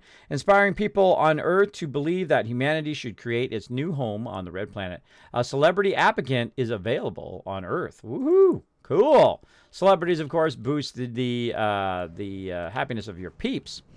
There we go. Okay, we got that. This one's not quite full enough, so let's go ahead and take out Anomaly found. This lower one and have them shift over here. Like so. Shift over there, peeps. We got that going. We got all this going over here. So now what we did is we built a kind of a redundant area over here. And we can go ahead and now take out this stuff because we don't need two of everything in here. Right there. And then these people will shift from there over to there. And that will free up that spot. And why did I move it from here to here? Because it's got this passage right here, which does take one square out of that. So you got to kind of make up for that there. And then, of course, we're going to add some more room over here for peeps to work. And I like to have at least two in the first one, 2 apartments in the first one, and then as many apartments I can get in the second one. And again, the whole purpose of what they're doing, right, is to produce these resources. Produce polymers, electronics, machine parts, and fuel, the advanced resources. And then this stuff right here, they're collecting metals and concrete. But people don't actually have to work in the concrete, right? The concrete is drones. So that you can actually do anywhere. We also like to have lots and lots of rare materials built up. Look at all that rare materials going right there. Very nice. That allows us to do our electronics. I like to have my electronics as full as possible because electronics is the one that just takes forever. Takes forever to get it done. Again, notice we've also moved our concrete coming down there. Got a lot of stuff going on at the same time. Very, very nice. Look at our stuff here. Let's look at our power grid again. How's our cycle going right now? Minus 35. We've got 800 stored up. Let's see right here. What time are we on? Hour 5 of Sol 50. And at hour 6, boom, there we go. We're back. Plenty of power. Now we've got 564 surplus. Probably about 464 surplus going every single night. So looking good there. Looking good. Again, I'm just going to let it run like that. Now, the other thing I need to start thinking about is this, which is the water, right? That water is going to run out. And eventually, I'm going to need to tap into other water, which is really far away from my current base. Now, one of the cool things is that we can do is actually build a tunnel to tunnel from here all the way up here to where this water is, and also where this concrete is. So we can run power up there, we can run water up there, and I like to put the tunnel very close to where the water is here, as you can see, and then I will run one of my little remote guys, this guy over here. This guy eventually will move his way up there, or what I can do is just create a drone hub, which will take care of this, and then I can move this guy up here, or I can move a drone hub up here to take care of that as well. Currently, our drone hub is right here, so we could, in theory, put another drone hub right here on this edge, and then we'd be overlapping, and we might be able to reach this. Let's take a look and see if we can do it that way. Let's see if we can actually use our drone hub as a pretty awesome overlap. And again, let's try to figure out exactly where that is, right along that line. Right along this edge. It does look like it does reach, but can we get that concrete as well? It doesn't look like it. Doesn't look like it. But again, we're going to put that in. Now, this is a time in which I will pause. The reason why is I want to make sure that it's on there. And it looks like it's just a little bit too far. So again, I like to have a little bit of overlap between my drone hubs so they can work together like so. And of course, this is going to need power. Eventually, you can actually get one where my drone hubs actually no longer need power.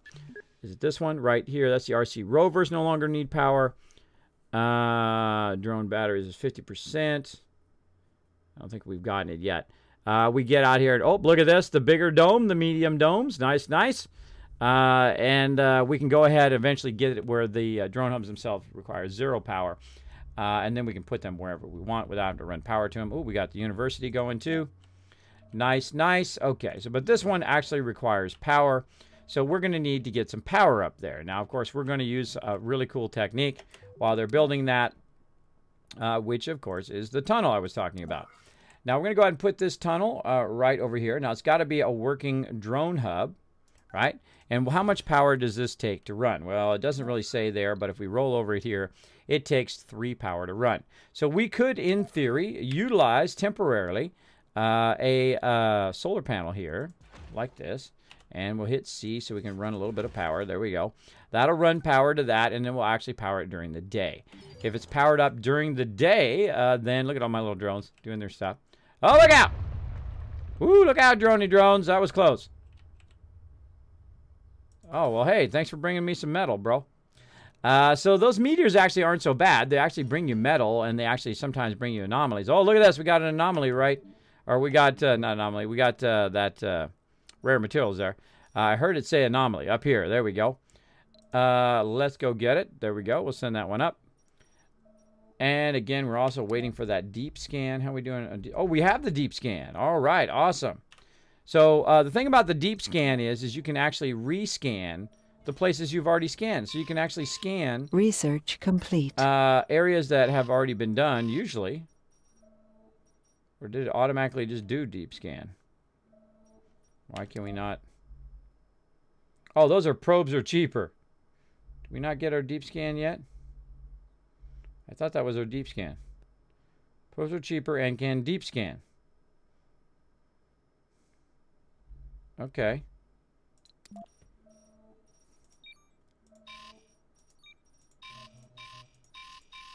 Oh, I guess we can't deep scan what we exist. We already do. Vector Sirius, a brave citizen of Mars, ready to tame the final frontier. Look at him go.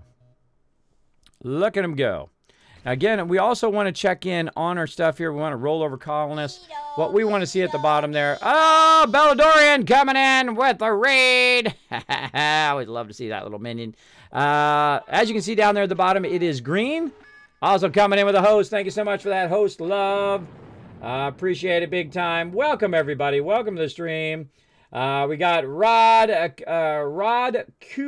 Cooper Dude. Rod Cooper Dude.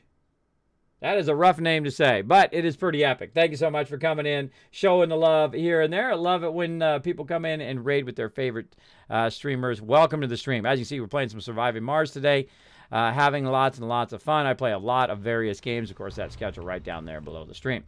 All right, we've got the thing going here. Analyzed. Now, during the day, this will work. At nighttime, it will not because it won't have enough power.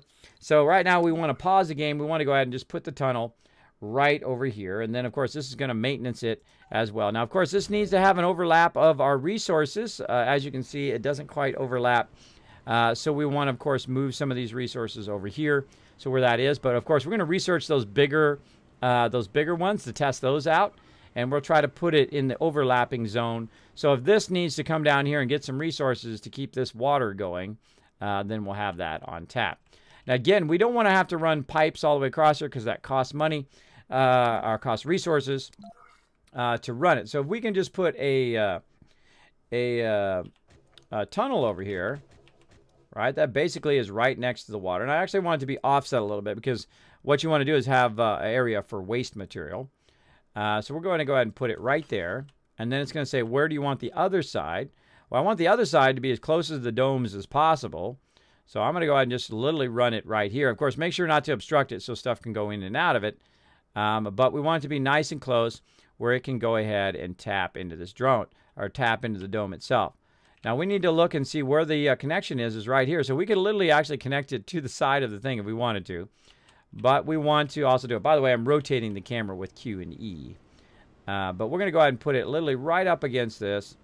Maybe out just a little bit so it has some space to go. Now this is a fairly expensive thing, by the way. It's fairly expensive. It's a lot of concrete.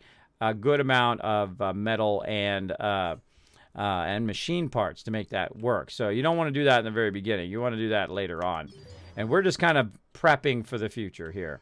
And there we go. And notice how it's right here, which is great because all of these drones can literally just grab this stuff, do it on this side, build this side, and it will automatically build that side, which is why you build it real close to where your resources are at. Makes it very, very handy. So that's going to do that. Let that run. And how we looking on our power? Power's looking good. 1,300 power backup. Nice, nice. We've got 4 each dome now because we're getting very, very heavy on the amount of dome action. We got some of our research done. Did we get the one done where we can have more people? Yes, we do. Awesome. Speaking of more people, do we have room in our domes? Oh, our domes are getting full. That's what I love to see. Oh, we got some room right there, though. We got some room right there. Let's go ahead and bring in some more peeps. Again, more and more peeps. As many peeps I get. 23 now. All right, let's go ahead and turn the flaws off temporarily. How many can we get now if we turn those flaws off? Just 10. All right. And we'll get cowards in there. And again, I like to bring in as people with as few flaws as possible. Coward's a good one. If you have a lot of disasters, they'll get crazy. But then again, I don't have that many disasters right now, so I'm pretty good with cowards. Or loners. They're minus social, right? This person, the penalty with low morale. We're good. Let's launch them. Bam. Bring them on in. Bring them on in. Let's keep them going. So again, we've got room for actually 2 rounds of people. So you know what? Let's go ahead and launch another rocket. How many we got? We got 2 there. Okay, let's turn some flaws on. Loners, melancholic, whiners, hypochondriacs. Now, I don't like anything above glutton here. I don't like glutton. I don't like any of these. Maybe lazy is okay. Now we've got 9. Glutton sometimes. There we go. We've got 12. Again, usually I work those flaws as little as possible. Now, there isn't actually another one that you can do. Quirks here, which is a guru or a vegan. I do not bring tourists in because they always want to go back home. That's kind of a waste to bring them in, I think. So I'm going to get just enough, and we're going to go ahead and launch that. And now we're bringing 2 rockets coming in at the same time. And we have the room. We have 24 room, but of course we also have some children growing up. So always keep that in mind, that you're going to have also, you're going to need room for your children. So we need another place for them to live, which is always a good problem to have. Right here. Again, there's that new passage, and they're kind of going back and forth, working in separate domes there. These guys over here, they're tapping into this metal, collecting the metal. These guys over here collecting those rare materials. And then over here, we've got that water. But again, look at that water running down. That water's running down because we got a lot of people to support. And we made ourselves one of these cool new landing pads, which is very cool. How are you today, Kismet? I am doing awesome. How are you doing, bro? Nice try, Kismet. I try. I butcher everybody's name, though. Consider it like a rite of passage in my stream. If I've butchered your name, it's part of my charm. There we go. Can you explain the Kismet candy bar? Is it a joke, or is it a legit candy bar that we can order? It is a legit candy bar. It is a real thing. Now, hold on. Let me pause the game for a second. Now, let me tell you a little bit of story about this candy bar. Now, I have a lot of people come in my channel from all over the world, and someone came in from Finland. I forget who it was, and I apologize if I forgot your name. If you are in the channel, let me know. I am very terrible with names. I forget names quite. I would forget the names of my wife and kids if I didn't have to say their names all the time. Hey, you, go in there and clean your room. Your face. What's your face? Get in there, clean that room. Basically, I had someone come in and said, did you know there's a candy bar from Finland with your name? And I wasn't sure if it was a joke or really what it was.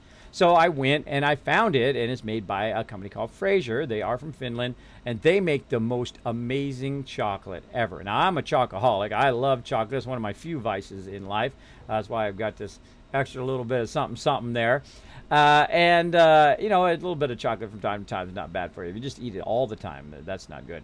So I went and I searched it out, and I found it on Amazon. I said, you know what, I'm going to order it up and see if it's good, right? So I ordered it up, tried it out. Oh my God, it is like an orange Twix. Now, you wouldn't think that an orange Twix would be that good, but oh man, it's so flaky and like you bite into it and it's, oh man, it is so fantastic. So you can actually go and buy those Kismet candy bars right now on Amazon. Go pick them up. If you'd like to see what other things, if you are actually in Finland or in the Europe area there, you can actually order directly from Fraser by using the link down below.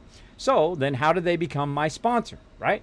Well, in life, what you do is you just, roll the dice and you take your chances. So I thought, you know what, before I go to TwitchCon 2017 from last year, I will actually email them and say, hi, my name is Kismet.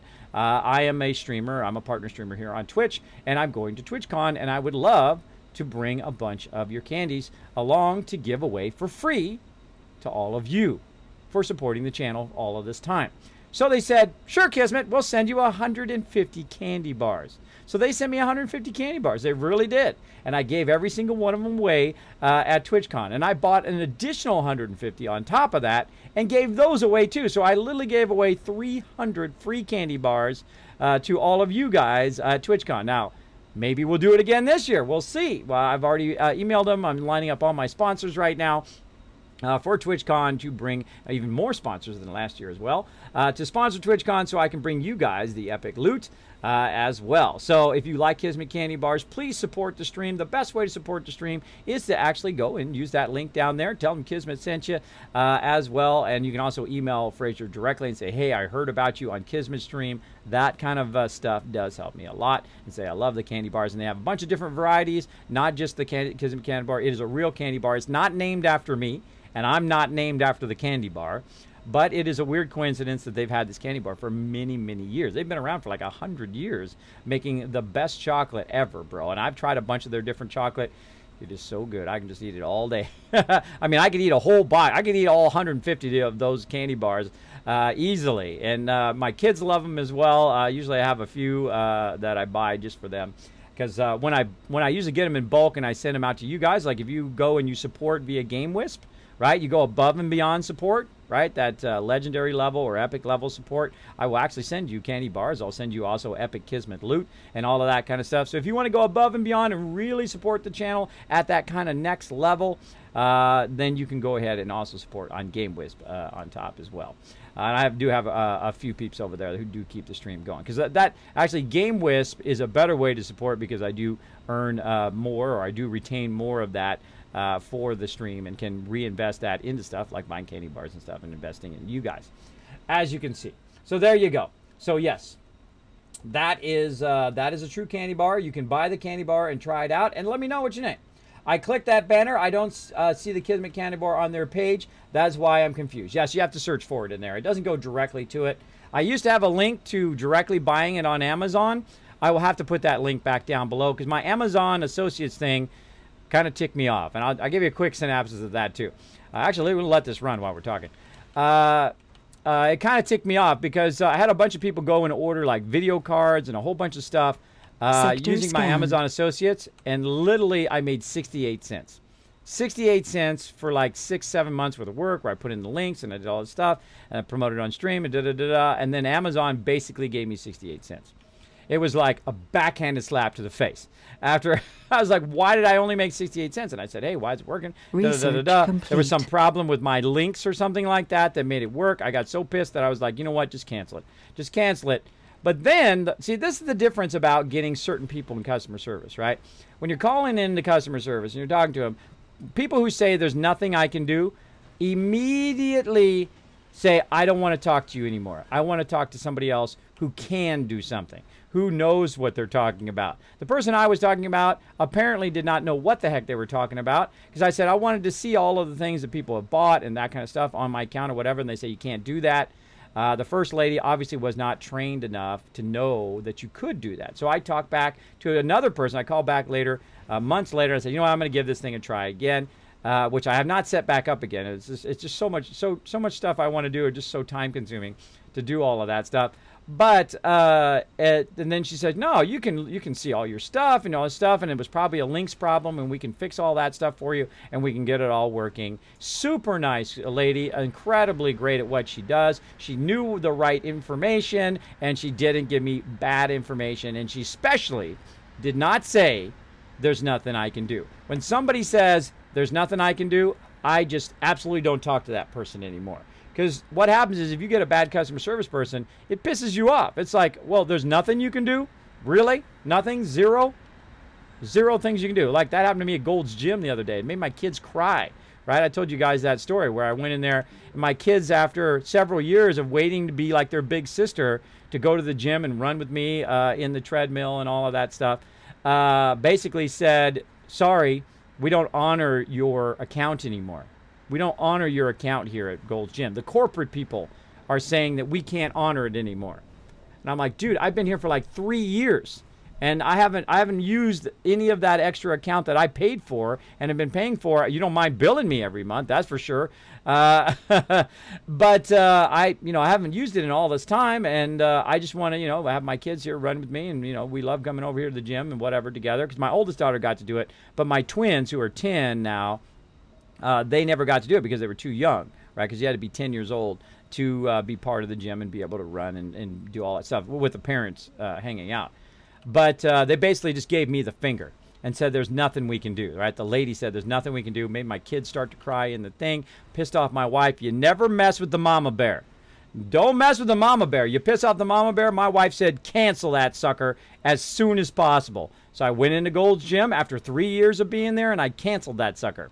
That's right. Don't do that. Don't ever say, if you're a customer service person, and just so you know, I've worked for Apple. People used to call me up, say, Kismet, I've got a problem with this device. How can I solve it? I say, you know what? We're going to get it solved no matter what. We're going to solve it one way or another. I give them all their options. They choose their options, what they want to do. We get it resolved. Maybe I'll send them out a new iPad, new whatever it was, or we'll just get it repaired or whatever needed to be done, right? Because there's always a solution. There's always a solution to any problem.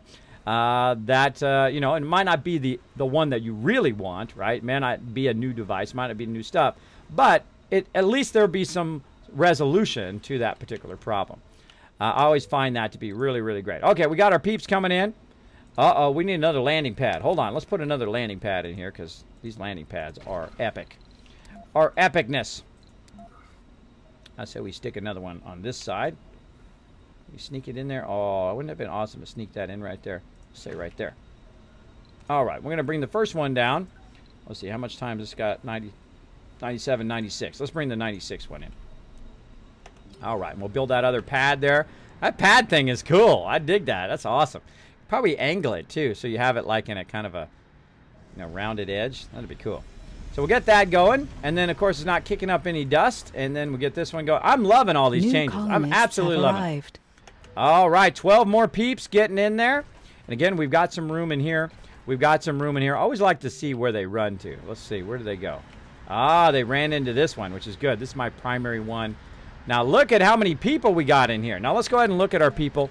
And let's see. How many people unemployed? 17? What? Hold on a second. Let's get these people working. This ain't no free ride, bro. This ain't no free ride. Get to work. Of course, the more people you have, the higher your production, the more stuff you can produce over here. And let's take a look. Look at this. 37, 53, 34 on the rise. Now we can have people working 2 shifts to keep all of that stuff going. Very nice, very nice. Okay, we got another pad going. Let's go ahead and bring that one down. Oh, I love those pads, and I love this new passages that they did. I love this game. They've done such a great job. Absolutely home run game. Home run. Could you private message me the best contact at Fraser to send an email to them so I can let them know you're awesome? Yeah, actually, they have a contact page at the bottom of Fraser. You just hit that contact and do that. But I will be happy to email you that. Actually, I'm going to put all that information down below.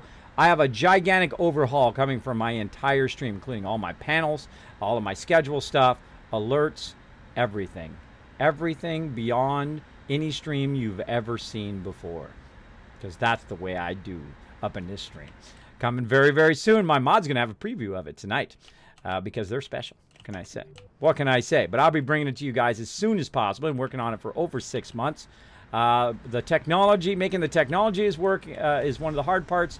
And then also just making it is hard part because I'm the one doing it, right? Milestone achieved. But if you know other people who are creative artists, who are illustrators, who do logos, who do design for Twitch streams or just design in general, please send them my way. Send them my way. Say, Kismet is looking. I'm willing to pay. Obviously, I can't pay like $1 bazillion, but if they can do small projects for me, that is less projects that I have to do. And, of course, I can promote other artists here on the stream. And I love to support other artists because I don't have enough time to do graphic design, even for myself, let alone anybody else. I don't do it for anybody else anymore. I did it for 25 years. I crushed it. I destroyed it. And I can do amazing stuff, but I would rather be streaming. I would rather be streaming because that is my bread and butter right now. We have a water. The colonists are on the brink of dehydration. Uh-oh. We need to figure out something quick before they die. Oh, my. Okay, so while I was yapping with you guys, we ran out of water. Kismet. Kismet, you fail fish. What's going on over here? What's going on over here? Why is this doing? Oh, no, the waste rocks are full. So that means that we cannot run our water purifiers. And again, while I was letting that run, this stuff happens all the time. Where you'll be working on something, and all of a sudden you forgot to watch out for your water. You forgot to put some waste rock areas down, which I have totally done here. I have totally forgot to do that, but I'm going to go ahead and build some right over here. And we're going to get these drones over here working on this. And again, had I noticed that earlier, we could have avoided a complete water shutdown over here. Now, this guy over here actually only has 2 drones. So we're going to actually have to... oh, I thought I paused it. We're going to have to go ahead and send some drones. We're going to go ahead and click right here. And we're going to reassign them to the rover. And then we're going to click on another drone. And there we go. So now he's got 4. Let's grab another one here. This one's already on the RC rover. How did I know that? It actually says in that upper right-hand corner up there what it's actually assigned to. So again, we can grab individual drones and get them going over here ASAP to remove that waste rock. And then, of course, we'll get some more backlog of water. Now, we had a nice big backlog of water. Look at that. We had these over here and this over here, but we depleted that as well because we had it running on super fast mode. Let's see if we can get these guys getting this going. All right, so this is over here charging. And again, if we don't get that going as soon as possible, here they go. We don't get that going as soon as possible, our people will start to die. Now, right here, of course, with this battery's getting low. So let's go ahead and run this out here so that does not happen as well. And there we go. Our water's back on again. Let's check our water overflow. Right now, we're at a minus 0.3 water shortage. So our water did run down. Our production is 8. So we need to get another water shortage thing going here as well. Oh, somebody hit the dragon hammer. Who was that? Durnham coming in. Woo, that's a weird face on that icon. But thank you so much for dropping the dragon hammer, crushing the follow button, becoming part of the Kismet Army. Welcome, welcome. Come on in. Put your feet up on the furniture. Raid the fridge. Relax. Say hello in the chat. A lot of epic people hanging out in the chat today. So yes, I will PM you that after the stream. Here's a direct link to the candy bar. There you go. There you go. Again, I will be updating all that stuff down below there. I don't have a contact. It's too much work. All right, no worries. Got to get some more work done. Have a great stream. No worries, Beldorian. Thank you so much for the raid. Have a fantastic rest of your day. I appreciate you hanging out here in the stream, bringing that love in. Let's go ahead and get another water extractor going here. And we're going to go ahead and put this one over here if we can. And we're going to try to rotate it around a little bit. So we can, of course, get that piping in such a way we can get that deposit and have the piping as close as possible. And we'll run the piping. And we'll run that power. There we go. So why do we need a third one? The reason why we need a third one is because we're starting to get a very, very heavy load of water here. Now, the cool thing is it does prioritize stuff for you. It's prioritizing by the domes first. And then the polymer factory right now is not getting enough water. But we want to produce excess water. And again, this is why we need to tap the water. Because now that I'm going to be using 3 of these, it's going to be going 3 times as fast. And it's going to drain that water very, very fast. So we also want to go over here and we want to tap into this water as a backup. Oh, look out for that thing. I want to tap this water right here, and we want to go ahead and we can just put it nice and close to this. Again, we want to see, make sure that this drone hub here can see it. It can. It's going to grab those resources, run those up there. And so what we're going to do is we're going to go ahead and create some piping between here and then also some power right there. Get C, there we go. I'm going to run some power. So right off the top of this tunnel, it's going to run some power, and it's going to run a piping to this. But it's actually going to go in the opposite direction, too. It's actually going to take the water from this and run it back through this tunnel instead of running a big, long thing, and run it to here. And then it's also going to run it directly into this dome, which will overlap the other dome, and so on and so forth. As well as we can back channel the power from down here up through here, and we can run the power out of here to power this up here. So again, very, very important to have that overlap. Now, right now you can see it says no drones because at nighttime, this needs power, right? And it doesn't have the ability to run at nighttime, which is fine for right now, but eventually we're going to need to solve that problem. We're going to need to solve that power problem. We have a water shortage. Oh, I know it all too well. All too well again. These guys out here need to get going on.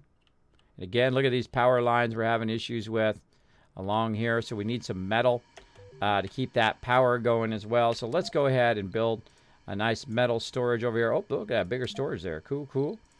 We'll also put some metal over here. So we've got a kind of a backup metal. We're going to go ahead and find our guy here. We're going to have him grab some metal. We're going to go ahead and turn that on like so. He's going to grab a big stack of metal.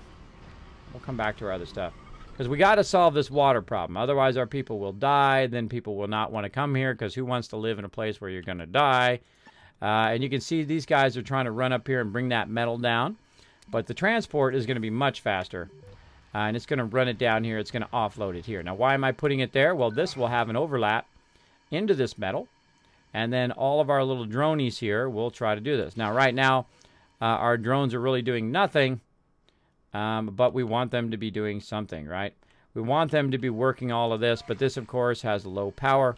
And we can't get this working. So we're going to go ahead and move this over here to get it some power. And then, of course, now the drones can come down. Research complete.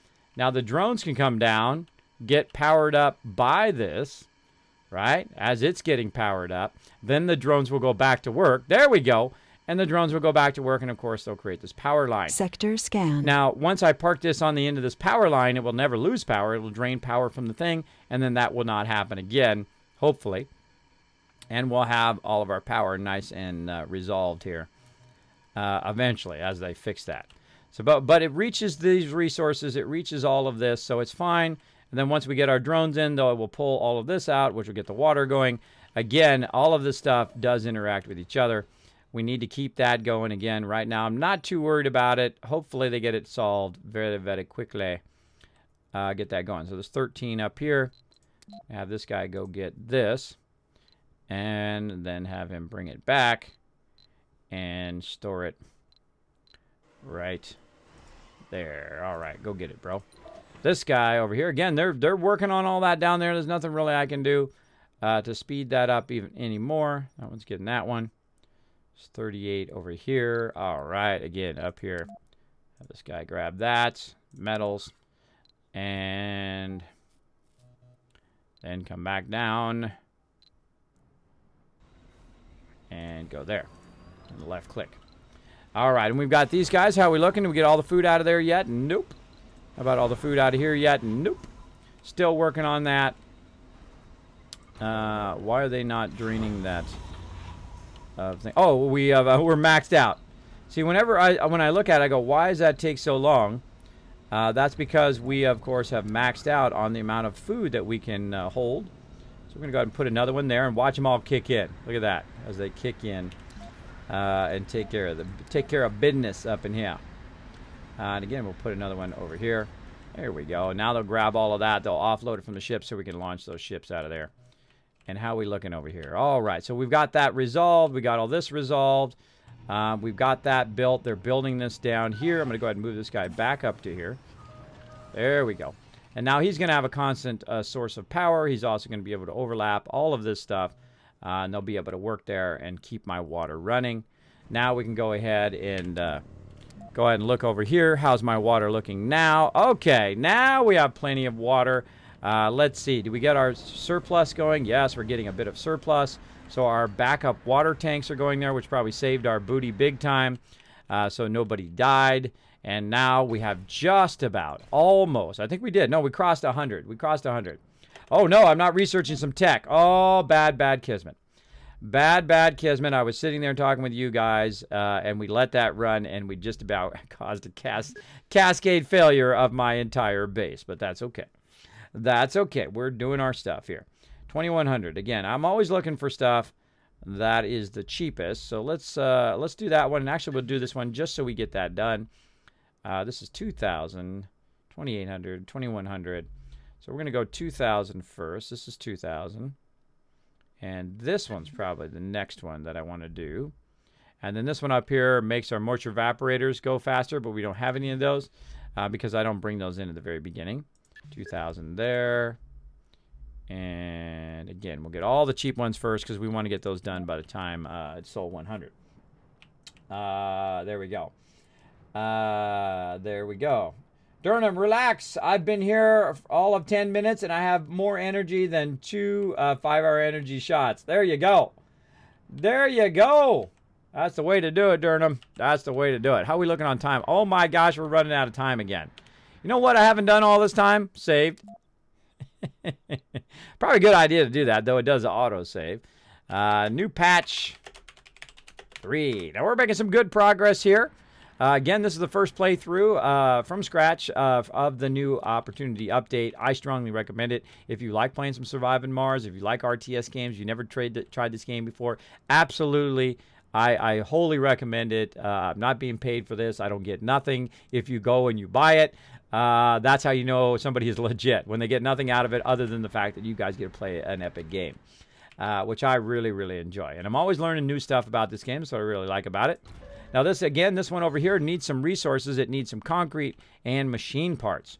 Now right now there is some machine parts and concrete down here, right here, but they've got to run all the way down there, grab it, and then run all the way up there. I got to go back and forth to get that going. All right, how are we looking on our food now? Is our food clear? Yes.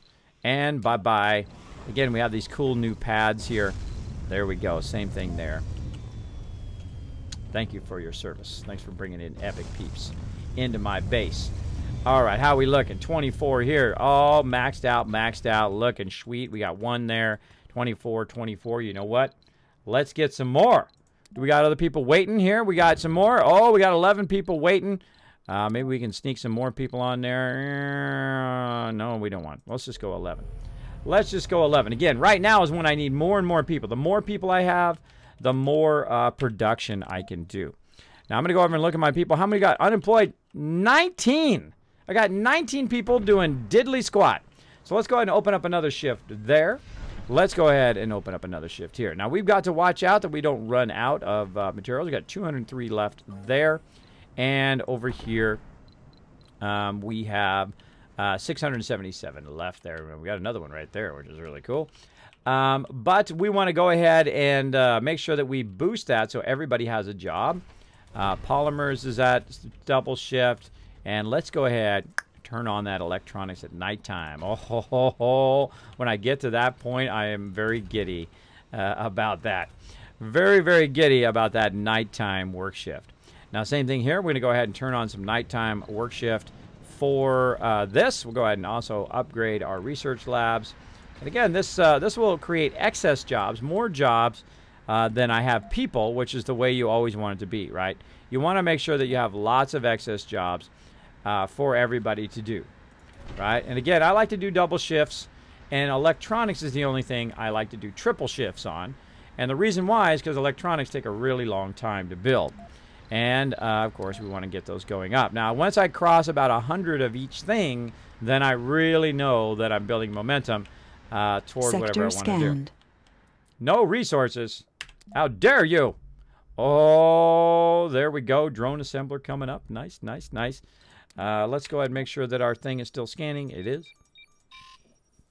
Like so. Again, scanning away. Getting all of that going on. Again, we're tapping that water. How are we looking over here? We're looking good now. 4,000. We got all three of these going. Let's go ahead and check our water backup. Ooh, it's about halfway up. Very nice. Same thing over here. Water backup is looking good. Air backup is completely full. Power backup, how are we looking? All of our batteries are filling to capacity every time. Very nice. We're keeping all of that maintenance. We're looking good. Looking good. Again, we just need to keep that research going. Eventually, we're going to get this one here, the Stirling generator, which I really, really like. It does take electronics, though, because electronics usually is the rarest thing that you've got. It does take a lot to keep that electronics going. Eventually, I will actually create a second electronics factory that I can utilize in this building over here as well. And again, I have kind of the minimum amount of stuff that I like to build in the thing. And again, we're looking good, looking good. Let's see, 99%. Here they come, and they can land on our cool our cool rocket pads there. I love the rocket pad. That's pretty cool. And I love the tunnel too. See, what they're doing is they're walking. Watch this. Whee! And they run from one place. Now, I have it turned up really fast because this game is actually a little bit slow. New colonists have arrived. Oh, 11 more coming in. Here they go. Running in there. Moving into their new place. Nice, nice. And again, I have those excess jobs. 3 are unemployed right now. And again, now look at this. We've got 2 things of that going on. 2 rows of that, 3 things of this. Again, look, full electronics factory there, producing 6.2. Very nice. And as you can see, they can actually, if they live over here, they can go through here and they can work over on this side. That's what passages do. This reduces that dust that kicks up whenever you bring your rockets in and out. It looks very, very cool. I'd love to just like, see, not only do I love to play the game and do the game mechanics, but I love to do like really beautiful designs in its efficiency and the way that it looks, right? In the domes and how I put my power down and how I put my water down and all of that, that kind of a real elegant look. You see right there that that came through there. Watch this, by the way, everybody, if you've never seen this happen. What it does, it goes through there and it comes out over there. It's just really cool. Really cool. Now, this has not been built yet. I don't know why that has not been built yet. What is the dealio over here, guys? Come on. Let's get to work. Prioritize this. Let's go. Let's go, everybody. All right. And again, right through there. And the dude shows up over there. I just think that's really cool. That was a really great design. Really great stuff. Okay. Again, go grab this resource. And bring it back. And drop it off right there. Left click. This guy over here, where are we sending him? Again, you might as well grab all those surface resources as best you can.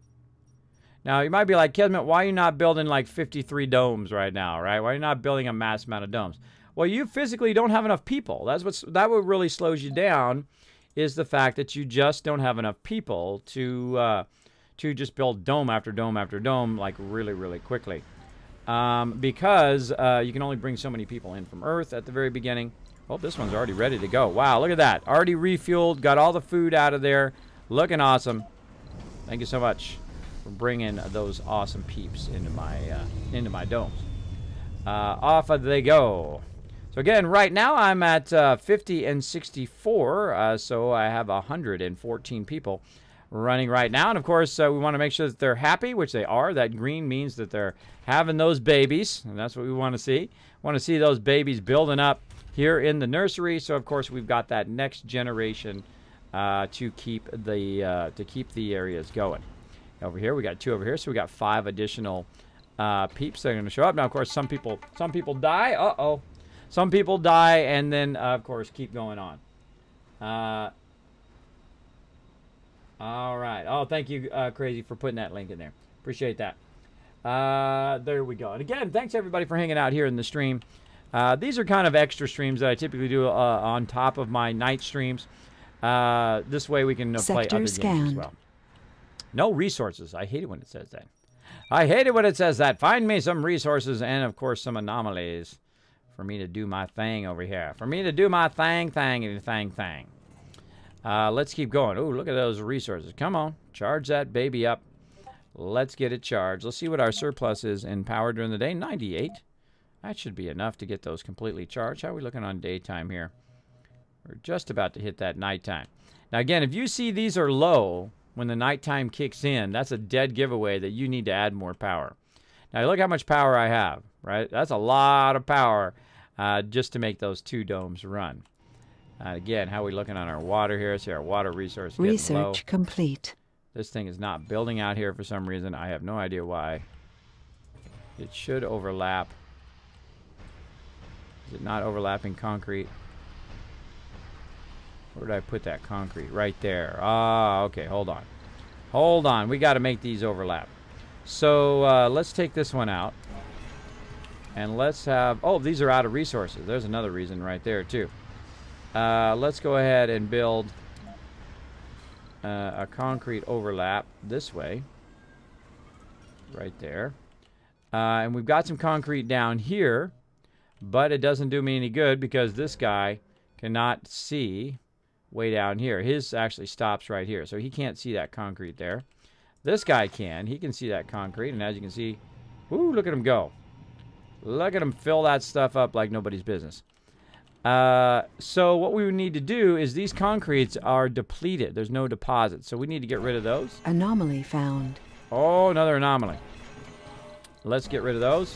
Let's hit the pause button so we can find that anomaly. There it is. And let's see which one is charged up. This one. Send that one out there. How's this one done? Oh, it doesn't require any power. They don't require to be recharged anymore. The second, that's right, we researched that. That is this one right here. No, where's our recharge thing? Right here. Rovers no longer need recharging right there, which is pretty cool. Yeah. Very, very cool. Very, very cool. So we unlock that so that it no longer requires power. And again, we're unlocking some of this stuff that is fairly cheap. 2100, 2800. Again, we're trying to just rush as quick as we can here to get as many of those done before the end of the time. So I'm going to take that out. We're out of concrete. Again, like I said, we're going to need it way over there. This does not reach that concrete, right? Which I usually use my other guy to extend it. But you know what? This time I'm just going to go ahead and then extend it like this. And I'm literally going to put my drone hub. Actually, we can put it a little bit further out here. We may be able to put a dome in there eventually. We can get that resource way over there. That sounds like a better idea right there. So eventually we can go ahead and put a dome out here. So this research, that rare materials, which we're going to need eventually. Let's put that there. Then let's go ahead and run some power, like so. And it says, hey, I need a drone, but of course the drone's shut off at nighttime. These drones need to have access to that concrete, and they need to have access to the machine parts, which apparently are also beyond its reach. That's why it's not building that object. If you ever wonder why, it's just because it can't see the parts.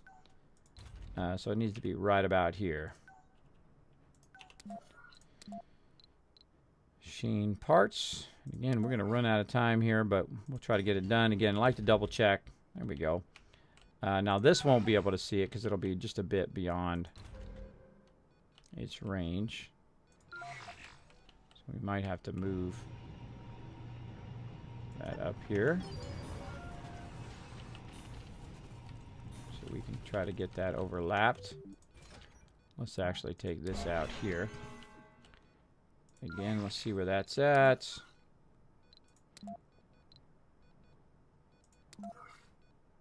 Oops, machine parts. Again, we're trying to overlap it so everything can see these, so we don't have to kind of manually run it back and forth. Let's look at that. There. Oh, so close. So close. Let's make it 2 up. Alright, then we'll definitely get that. That can get it. Alright, so let's take these out. And then we're going to take this one out. And then what they're going to do is they're going to move the machine parts. All the little drones are going to kick in from the drone hub up here, from down here. And they're going to move these machine parts from here to a middle part where this one can see the machine parts. This drone hub can see the machine parts so it can work all of this. And then this can see the machine parts so it can work all of this down here. And that's what you want to have. You want to have that kind of really good overlap. And I think we can do the same thing here with concrete. Let's go ahead and just put that concrete right next to that. And then it also has access to concrete. So again, we'll just go ahead and pull out this concrete as well. We've got some metal here. Let's do the same thing with metal. If we have any overlapping metal, we'll go ahead and put that in there. And we've now got kind of the magic spot for all of that. And then we'll just let it do it. Now watch as my drones kick in to make all of that, work. There we go. All right, they're going to kick in, move all of that stuff. My little minions. Go, my little wallies. Look at my little wallies doing their stuff. All right, nicety, nice, nice. Oh, we got a couple peeps. Right here, visiting grocer, nerd. Nerd, he's a celebrity. Nicey, nicey, nice. Okay, now that our RC rovers no longer need power, we no longer need this kind of charging station for them out here. So let's get that out of there so we're not wasting those resources. Let's go ahead and take all this stuff out of here. Take out that as well. We'll get those resources back. Nice, nice, nice. We got a drone hub working here as well. Now, eventually, of course, we want that drone hub not to require any power. A short dig power. Following an off-the-charts reading revealed a metallic spheroid buried just beneath the surface. Cool. Its surface is perfectly smooth, also seems to support mirror-like features. The way this sphere reflects its surroundings has struck our team as being especially odd. It reflects not what one would expect. In some instances, it seems to entirely ignore the observer from the reflection. This has the potential to be something monumental. Further excavation is most definitely encouraged by everyone here at Mission Patrol. A half-buried sphere is red. Ooh, keep me up to speed on that update. Now, that is what's known as a mystery item, right? Mystery items pop up. I don't like to know what it is. I just put it on random. By the way, notice that our thing is finally built up here because now they have access to those resources. They also have access to the drone hub resources, which is going to give us access to this over here, which is going to allow us to kind of chain the concrete across there. And while we're thinking about it, let's get our concrete extractor down and ready to go. But we can't do it yet because it's really far away from this, but that's okay. Oops. That's okay. We can put it down while we're waiting. Now, there's also a thing over there on the right, in that upper right, which is telling me how much I can pick up. 463 right now. 469's looking like the one. Yeah, let's go with 469. And again, once this kicks in, then we'll have drones to do this, and then, of course, it will go and it'll grab the resources from there. And again, now this one, of course, is going to need the resources for this, concrete and metal. Now, one of the things that we eventually need to get, and we haven't seen it yet, but that is the drone, the flying drones. The flying drones will grab resources and bring resources where they're needed, when they're needed, which is incredibly useful, by the way. Incredibly, incredibly useful. And again, we'll let that run. And now there's another way we can do that, is we can literally just grab this to grab some metals, like so. All right, that's got some metals now. And then we want to grab some concrete. There we go. And then we'll go ahead and run that all the way up here. And again, this needs metal, and this needs electronics up here. And we can run that up here, and we can create our own kind of overlapping resource depot. And I like to put it way down here, so again, this will then, of course, be overlapping as well. So we want to put it right in this overlapping zone. Sector scanned. Of metals yet again. Oh, man, we're running out of time. So metals, and we need electronics right here. Put that in there. Of course, we want concrete in there, so we'll have that overlapping concrete. And what else does it need to keep running out here? Let's see. It needs machine parts. Machine parts as well. And then again, we'll look for that overlap. Looking good there. We got that in the perfect overlap between that one, and this one down here. So we've got that in a perfect spot where all of this overlaps each other. And what it will do is it'll create this over here. Research then this complete. one will grab this resource over here, grab the concrete. It'll bring that concrete and put the concrete down here. This one here can use the concrete for what it needs to use it for. And then this one down here, all of these drones can grab this concrete and bring the concrete down here, which will create an overlap as well between all of that. And then, of course, this one way down here also has access to the stuff it needs to keep this going down here. Now, how are we doing on these stacks here? We're about half full. Plenty of space for that. But we also need to make sure that we run this power out, right? Well, we don't need to anymore because now that doesn't require any power. So, of course, we want to take out that redundant stuff that we don't need, like that. And now all we have is just the lines that we need. Again, taking out all the redundant stuff as we go, as we no longer need it, is the way to go. And again, this drone hub only works at nighttime. And again, we need this one here and need some electronics. It's getting there. It's 7 of 8. Very, very nice. You can see it's bringing some of those electronics up. It's bringing that other stuff up. But right now, I can't use this drone hub to make this drone hub work because it has no power. So let's go ahead and figure a way to run power to this. Well, we can actually backchain some power right from here. We gather here today to bid a final farewell to one of our finest. Sorry, later, bro. But you interrupted my building. I'm just saying. I'm just saying. So we can actually run this down to here, whoop, like that.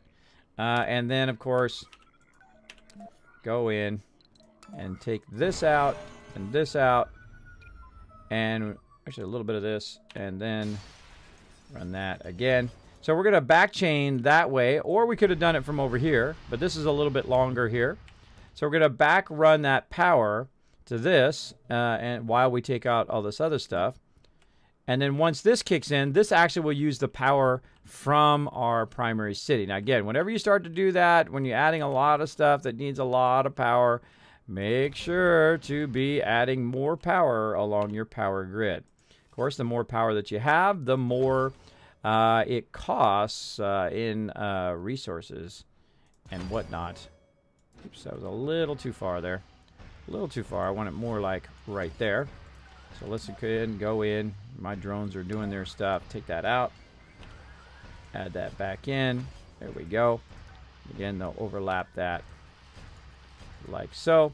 And then that gives me a huge line there to put in some more solar. Now, again, you need to be collecting metal because solar, to keep the solar maintenance, you need that metal.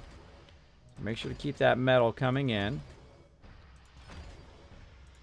There we go. Not only to build it, but to keep it working. I'm going to add another line. Now, again, notice how I kind of circle my power there.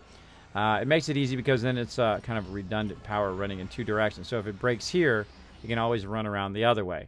If it breaks there, you can always run down that way or down this way or down the other way or down blah, blah, blah, blah, blah, blah. You get the idea. You get the idea there. All right, and we got plenty of power, it looks like right now. We've got that working. We got this working. Let's make sure that we have all our people working. We got 2 unemployed people. And, well, they can chill out for right now. They can chill out until I give them something to do. All right, we got this working now. We got that working. This needs some power over here, so let's go ahead and again, we'll just chain it, and then that concrete thing will actually be working 24/7. Sector scanned. Again, look how my drones kick in, right? My drones are kicking in, utilizing those resources. Oh, and this guy, we wanted to actually drop this off over here. Drop this off right there. Concrete. And he's going to go ahead and drop all those resources there in concrete. And we're going to drop all these resources in metal. And then that'll give them kind of a little list of resources to utilize in all of that. Research complete. And let's go ahead again. How are we looking on metal overall? We are looking good. Concrete is our lowest thing right now. We got to get that concrete extractor going. How are we looking up here? We got any more resources we can grab? Again, keep bringing that metal in 24/7, bro. 24/7 on that metal. Oh, there's a 20 there. Right there. Right here. All right, again, go up there. Grab that sucker. Bring it all the way back. Where the heck did my base go? Here it is. Bring it all the way back. Stack it up right there. And away he goes. And left click to get out of there. Very important to left click. Otherwise, you right click and he'll go wherever you just told him to go. So there's 20 there. So he's on that one. Is there any up here? Oh, 89. Holy moly. Look at this place. Wow. Okay, he's going to be busy. He's going to be busy up here. I'm going to have him grab from there. And we'll have him go ahead and try to fill up the metal one that's right here because it's a bit closer. Right there. And then off he goes. So he's going to be running back and forth, grabbing that metal. We got the other one running the other way, getting that metal. So we don't have to do that ourselves. We don't have to go back and forth manually and do that. Okay, those guys are busy. How are we looking here? This guy's out here just chilling. Of course, he can just stay out there now. They can just stay out there because they don't require any power. Good time to save. Right here, again, finding a good balance is very important. New patch. Well, how are we looking on time? Oh, we literally got like 4 minutes. We got like 4 minutes to go. 4 minutes to go. Who's the big boss right now? Who's the big boss? Crazy's the big boss. Look at you go, Crazy. Look at you go with all your bitty bits up in here. Getting those bitty bits going on up in here. Again, look at those concrete coming in. Running that concrete in this kind of middle area now. We're going to get that filled up.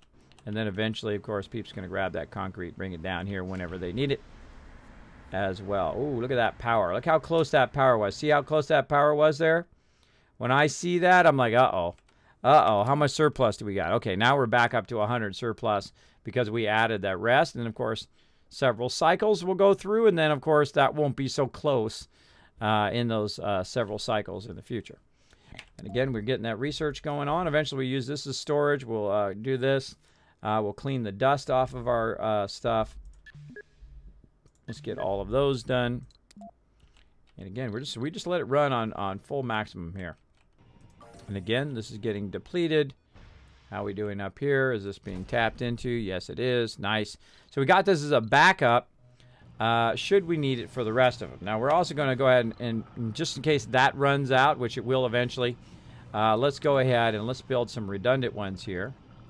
And then also we're going to rotate it so all the piping will be together.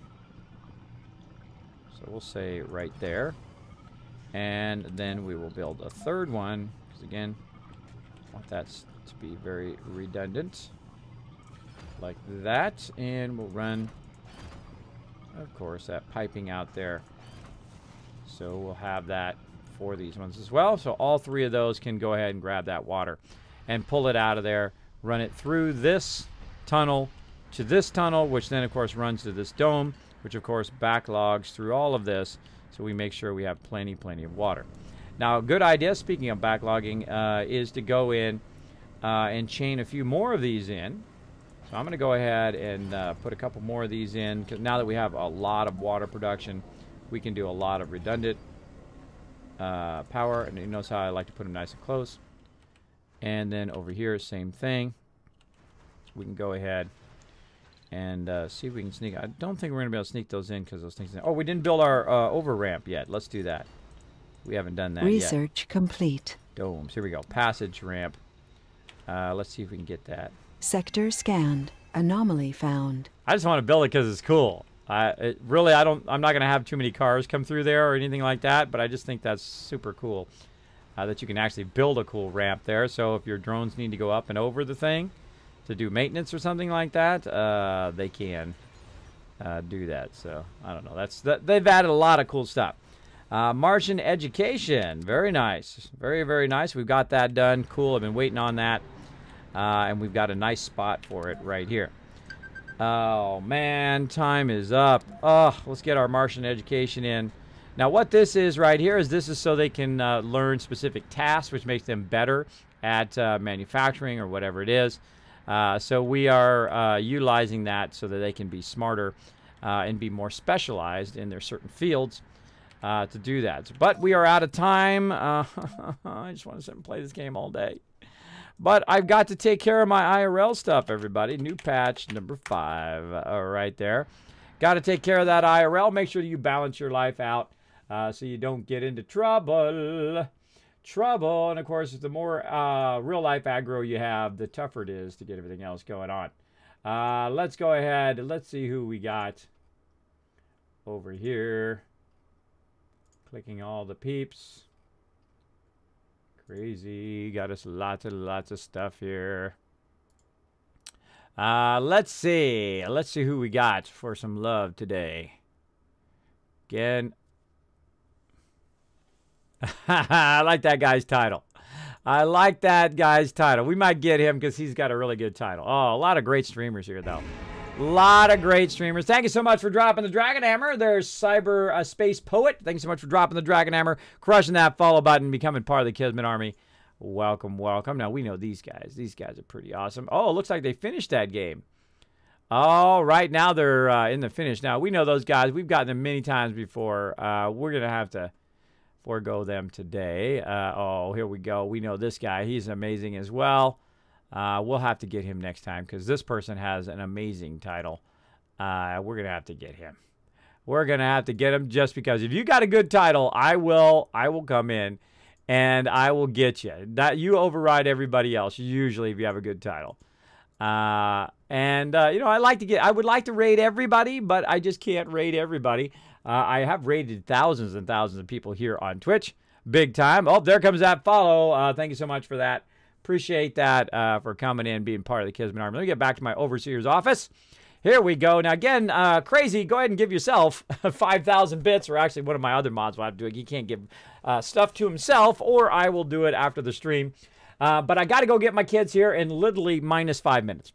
I always run so long because I love to play games. I wish I could play them a lot longer, but again, I've got to balance that life. Got to balance that life. So this guy's name is Linrath. He has an amazing title of, he says, I'm bad and feel bad. Please send help. So I'm going to send some help. Let's go ahead and see if we can make him not feel bad. Let's go ahead and see if we can make him feel better by coming in there with a Kismet love train and making him smile. He's playing some They Are Billions right now, and frankly, he's doing an amazing job at it. I like his base. His base is pretty epic. He is doing some cool stuff right now. So we're going to show them some love right now. Again, I don't know who this is. I love to raid just random people. Show them some love. So let's get the raid going. Now, of course, over here on the right-hand side, if you are not subscribed, grab that first one. Anybody can grab it. You don't have to be subscribed. You don't even have to hit the follow button, really. You can go ahead and grab that first one. Those emotes will work in anybody's chat. They are universal emotes. Now, if you are subscribed, you can also grab one of the Kismet Love Train emotes, depending on the level you are subscribed. All right, so let's go ahead and raid. Put that raid in there. Let's get that fired up. Let me go ahead and grab this, and let's get that ready in this chat. Now, I'm off tonight. I'll be working on a massive amount of stuff. I'll be talking with my mods later tonight as well, and we will be, of course, doing all sorts of epic upgrades here in the stream over the next month or two. So you guys are going to see a lot of stuff roll out here on the stream. Been working on it for 6 months. A lot of work. But again, I will see you guys on Tuesday at 12 noon, and then, of course, Tuesday night, 10 p.m. Eastern Standard Time. I will see you all next time. Bye, everybody. Hey, everybody. Kismet here. Thank you so much for watching this video. Make sure to hit that subscribe button right in the center of the screen. Also, check me out live on twitch.tv/Kismet. I'll see you all next time.